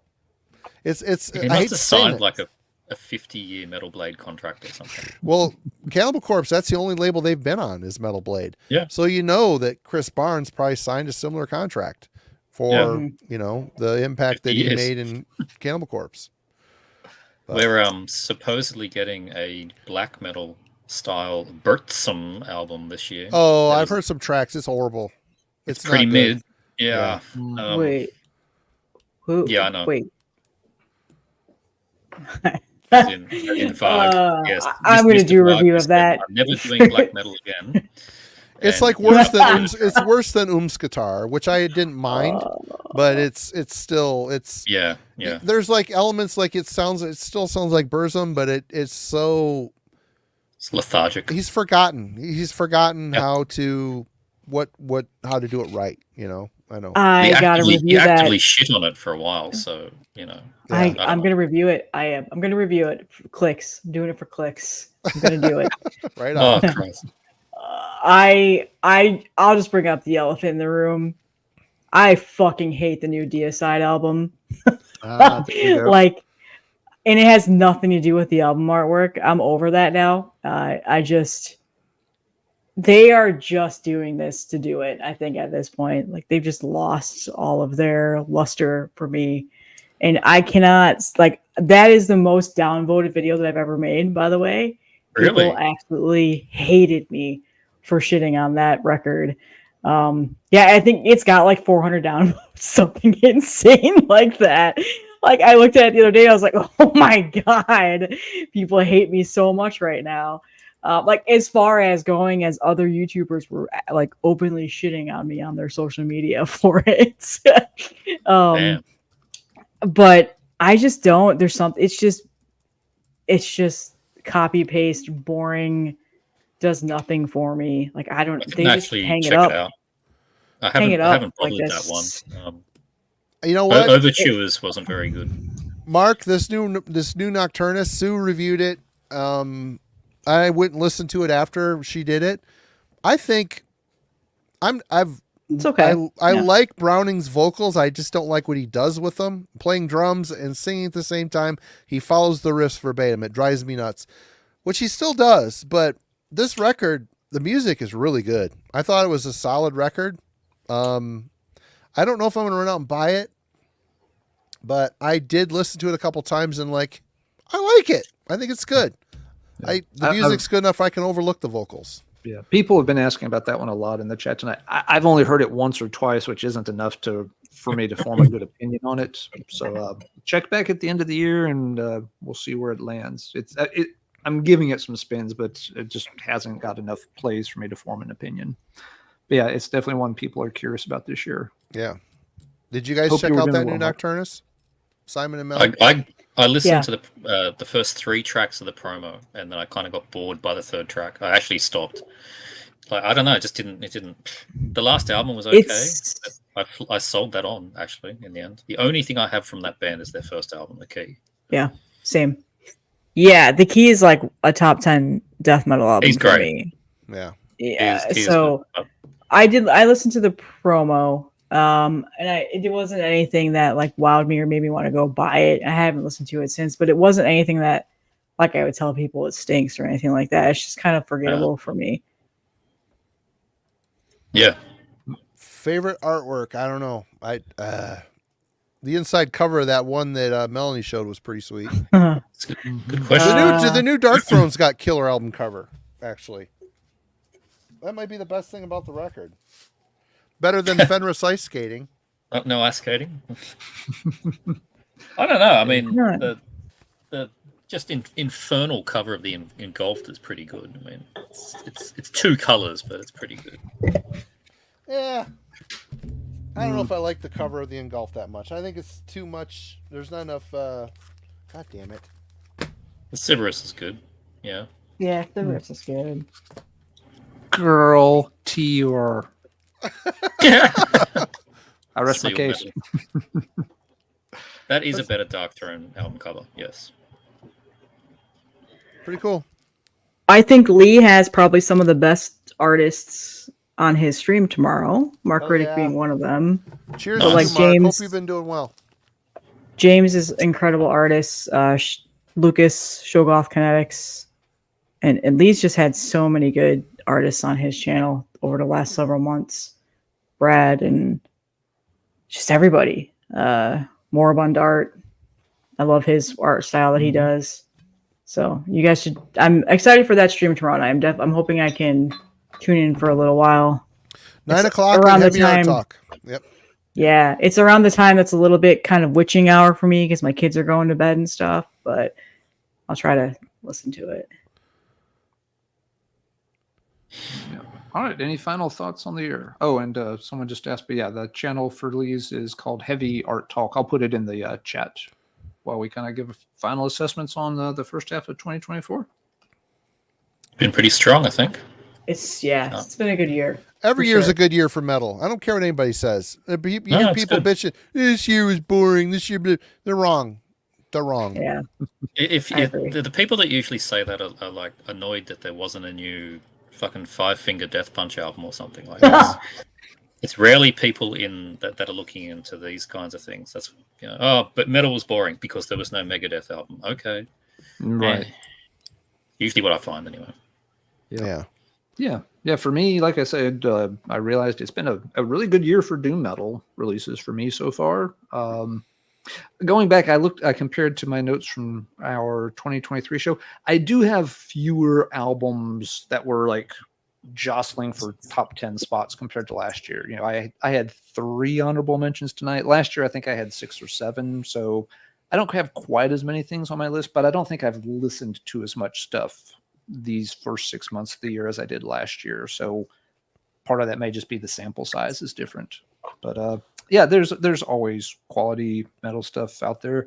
You just gotta dig around for it. You can't just pin all your hopes on the biggest name bands. Some of the big name bands we did not mention tonight, or when we did, like DSI, we mentioned them more in a negative connotation. Whatever. Yeah, we didn't talk about. I don't have that yet. About Saxon. So yeah, those. I like Saxon's good. The Saxon album was good this year. I liked the new Accept album too. I haven't listened to it all that much. Mm-hmm. Yeah, the Priest. I thought the Priest is decent. It's phenomenal. It's not bad, but it's it just doesn't make my top. It wasn't good enough to make a top 10 at this point. Maybe I play it a lot more in the second half of the year and it climbs up, but I'm not expecting it to be honest. And yeah, I thought the Saxon is fine. It's a Saxon album. Yep. There's a lot of those. It doesn't necessarily stand out as better or worse than any of the last 2 or 3 Saxon albums, so it doesn't really make it onto the list. Well, you didn't review it for the channel, Mike. How are we supposed to know that it doesn't that it exists if you don't tell us about it, man? So come on. Oh, which one is Mike? New POD album, man. POD. Oh, he's trolling. If you want to review it, Mike. Everybody go check out Mike Seatown's channel to hear his thoughts on the new POD album. It'll be in his Out of His Element series. I would watch that for sure. Right. Let's see. I'm looking over notes here. A few last things for folks can be looking for coming up. A lot of folks have been commenting that like the last month or so has been a little light on like must-hear releases, but there's a lot of stuff coming out, I think, towards the end of July that'll interest people. So get your wallets ready, I guess. And there are some other interesting ones coming up soon. The band Scald has their first album coming out in ages. Marty and company just talked about that band Wednesday night over on the Album Club show. Mayhemic out of Chile, more of a thrash band than death metal, but they've got a new one coming out that's making waves, I think. King Fally and Deceased making what I think they've commented, this could be their last album. Don't quote me on that, but they definitely put a lot of work into it. The new Oculus just came out. You got a couple of sort of blackened thrash bands, Demiser and Bewitcher, have albums coming out second half of the year. And friend of the show, Andrew Cagna's Iron Flame project has a new album coming up, and that could be really, really good. That band has never missed. So really interested to hear what Iron Flame does on their next album. There's two others I'd suggest as well, and this is just by virtue. virtue of the promos again, I had to go look on my phone. So this is why I like it when we get promos. You can actually download the MP3 because they live on my phone, and then that becomes my walking music when I'm out and about or whatever on the train. The new Vangheld is one of those that came out today. Bands, quite achiever bands on Dark Descent. Like they're always good, and this new one is fucking great. So that will probably upset my list. That's Atropos Doctrina is the name of that one. It's got good cover artwork too. And there's the first full length from Fenachrist. They did a great EP a couple of years ago. It's a sort of dark death metal band. Might even come across there, I suppose. That's the Fenachrist album cover on my phone. Cremation Pyre. Been listening to that digitally. So, yeah. Not too sure who that's through, but that sounds good as well. So, 2 more to check out. Vangheld and Fenachrist. Forgot to mention Blood Incantation too. Of course, we don't know what we're getting with that. Could be keyboard twiddly music, or it could be a hybrid. If it's keyboard twiddly, I'm done. I'm never buying their albums again. Even be a hybrid. Yeah. Keyboard, God, fuck! Time Wave Zero made me so mad. Well, alrighty then. Thanks for joining us again tonight. We had a great time as always, and people, you see these 2 fine humans on our reviews and on the streams, but please go investigate their channels if you have not. Melanie loves death metal, link in the description. Simon does explosive action, which link in the description. Go check that out. And of course, Allan does Let's Talk Metal. We never put that in there, but let's go to Let's Talk Metal. He's on every Tuesday.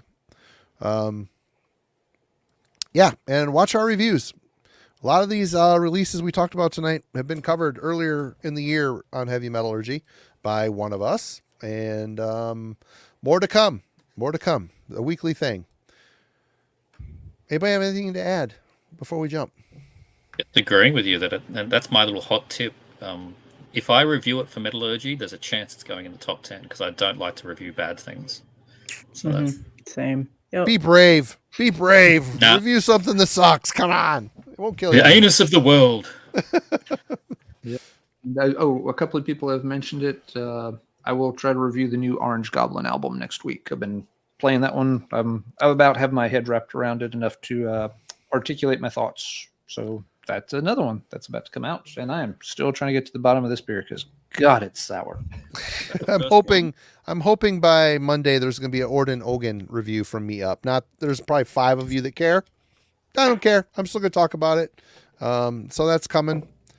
And what's coming up for the channel next week? Wednesday night, Heavy Metallurgy Album Club. We Confessor's Condemned. Ben picked Condemned by Confessor. We're going to be talking about that record. The vocals. And we just did an album. That Scald record. Yeah. The vocals on that record were rough. Yeah, you haven't heard the Confessor before, have you, Marty? I have their newer one, which is decent. But you may give yourself some time to adjust to the vocals on that Confessor. That's a thing. It happens. And I believe Friday we're having Albert from Albert Mudrain from Decibel, the editor of Decibel, on again. We don't have a topic yet. Back for his second show. Awesome. We're looking forward to that. Yep, it'll be a fun talk. And after that, who knows? The unknown knows. But, we have several folks. We have several folks who have topics they've brought to us. We just got to nail down a date on the calendar and see how it all fits together. Sue Verica's coming back. We'll be doing the Riot catalog, deep dive, ranking, all that good stuff. Yep. So, and Jurgen has floated the idea of doing Creator sometime in the next month or 2 as well. So, ooh, that's a good one. Guess we'll be back in December to see if this list holds up. Yeah, absolutely. In December, if not sooner, but definitely back in December to see how these lists have changed, what moves up, what moves down, and what new party crashers come out in the second half of the year. Rotting Christ Cannon. Okay, everybody in the chat, you rule. Thanks for joining us tonight. Melanie, Simon, Allan, you're all the best. Thank you so much. We will see you next week. Cheers. Have a great weekend. Hope you're surviving this crappy heat. Cheers. Freezing. What are you talking about? Whatever. Fucking ice cold. He lives in the upside down in the future.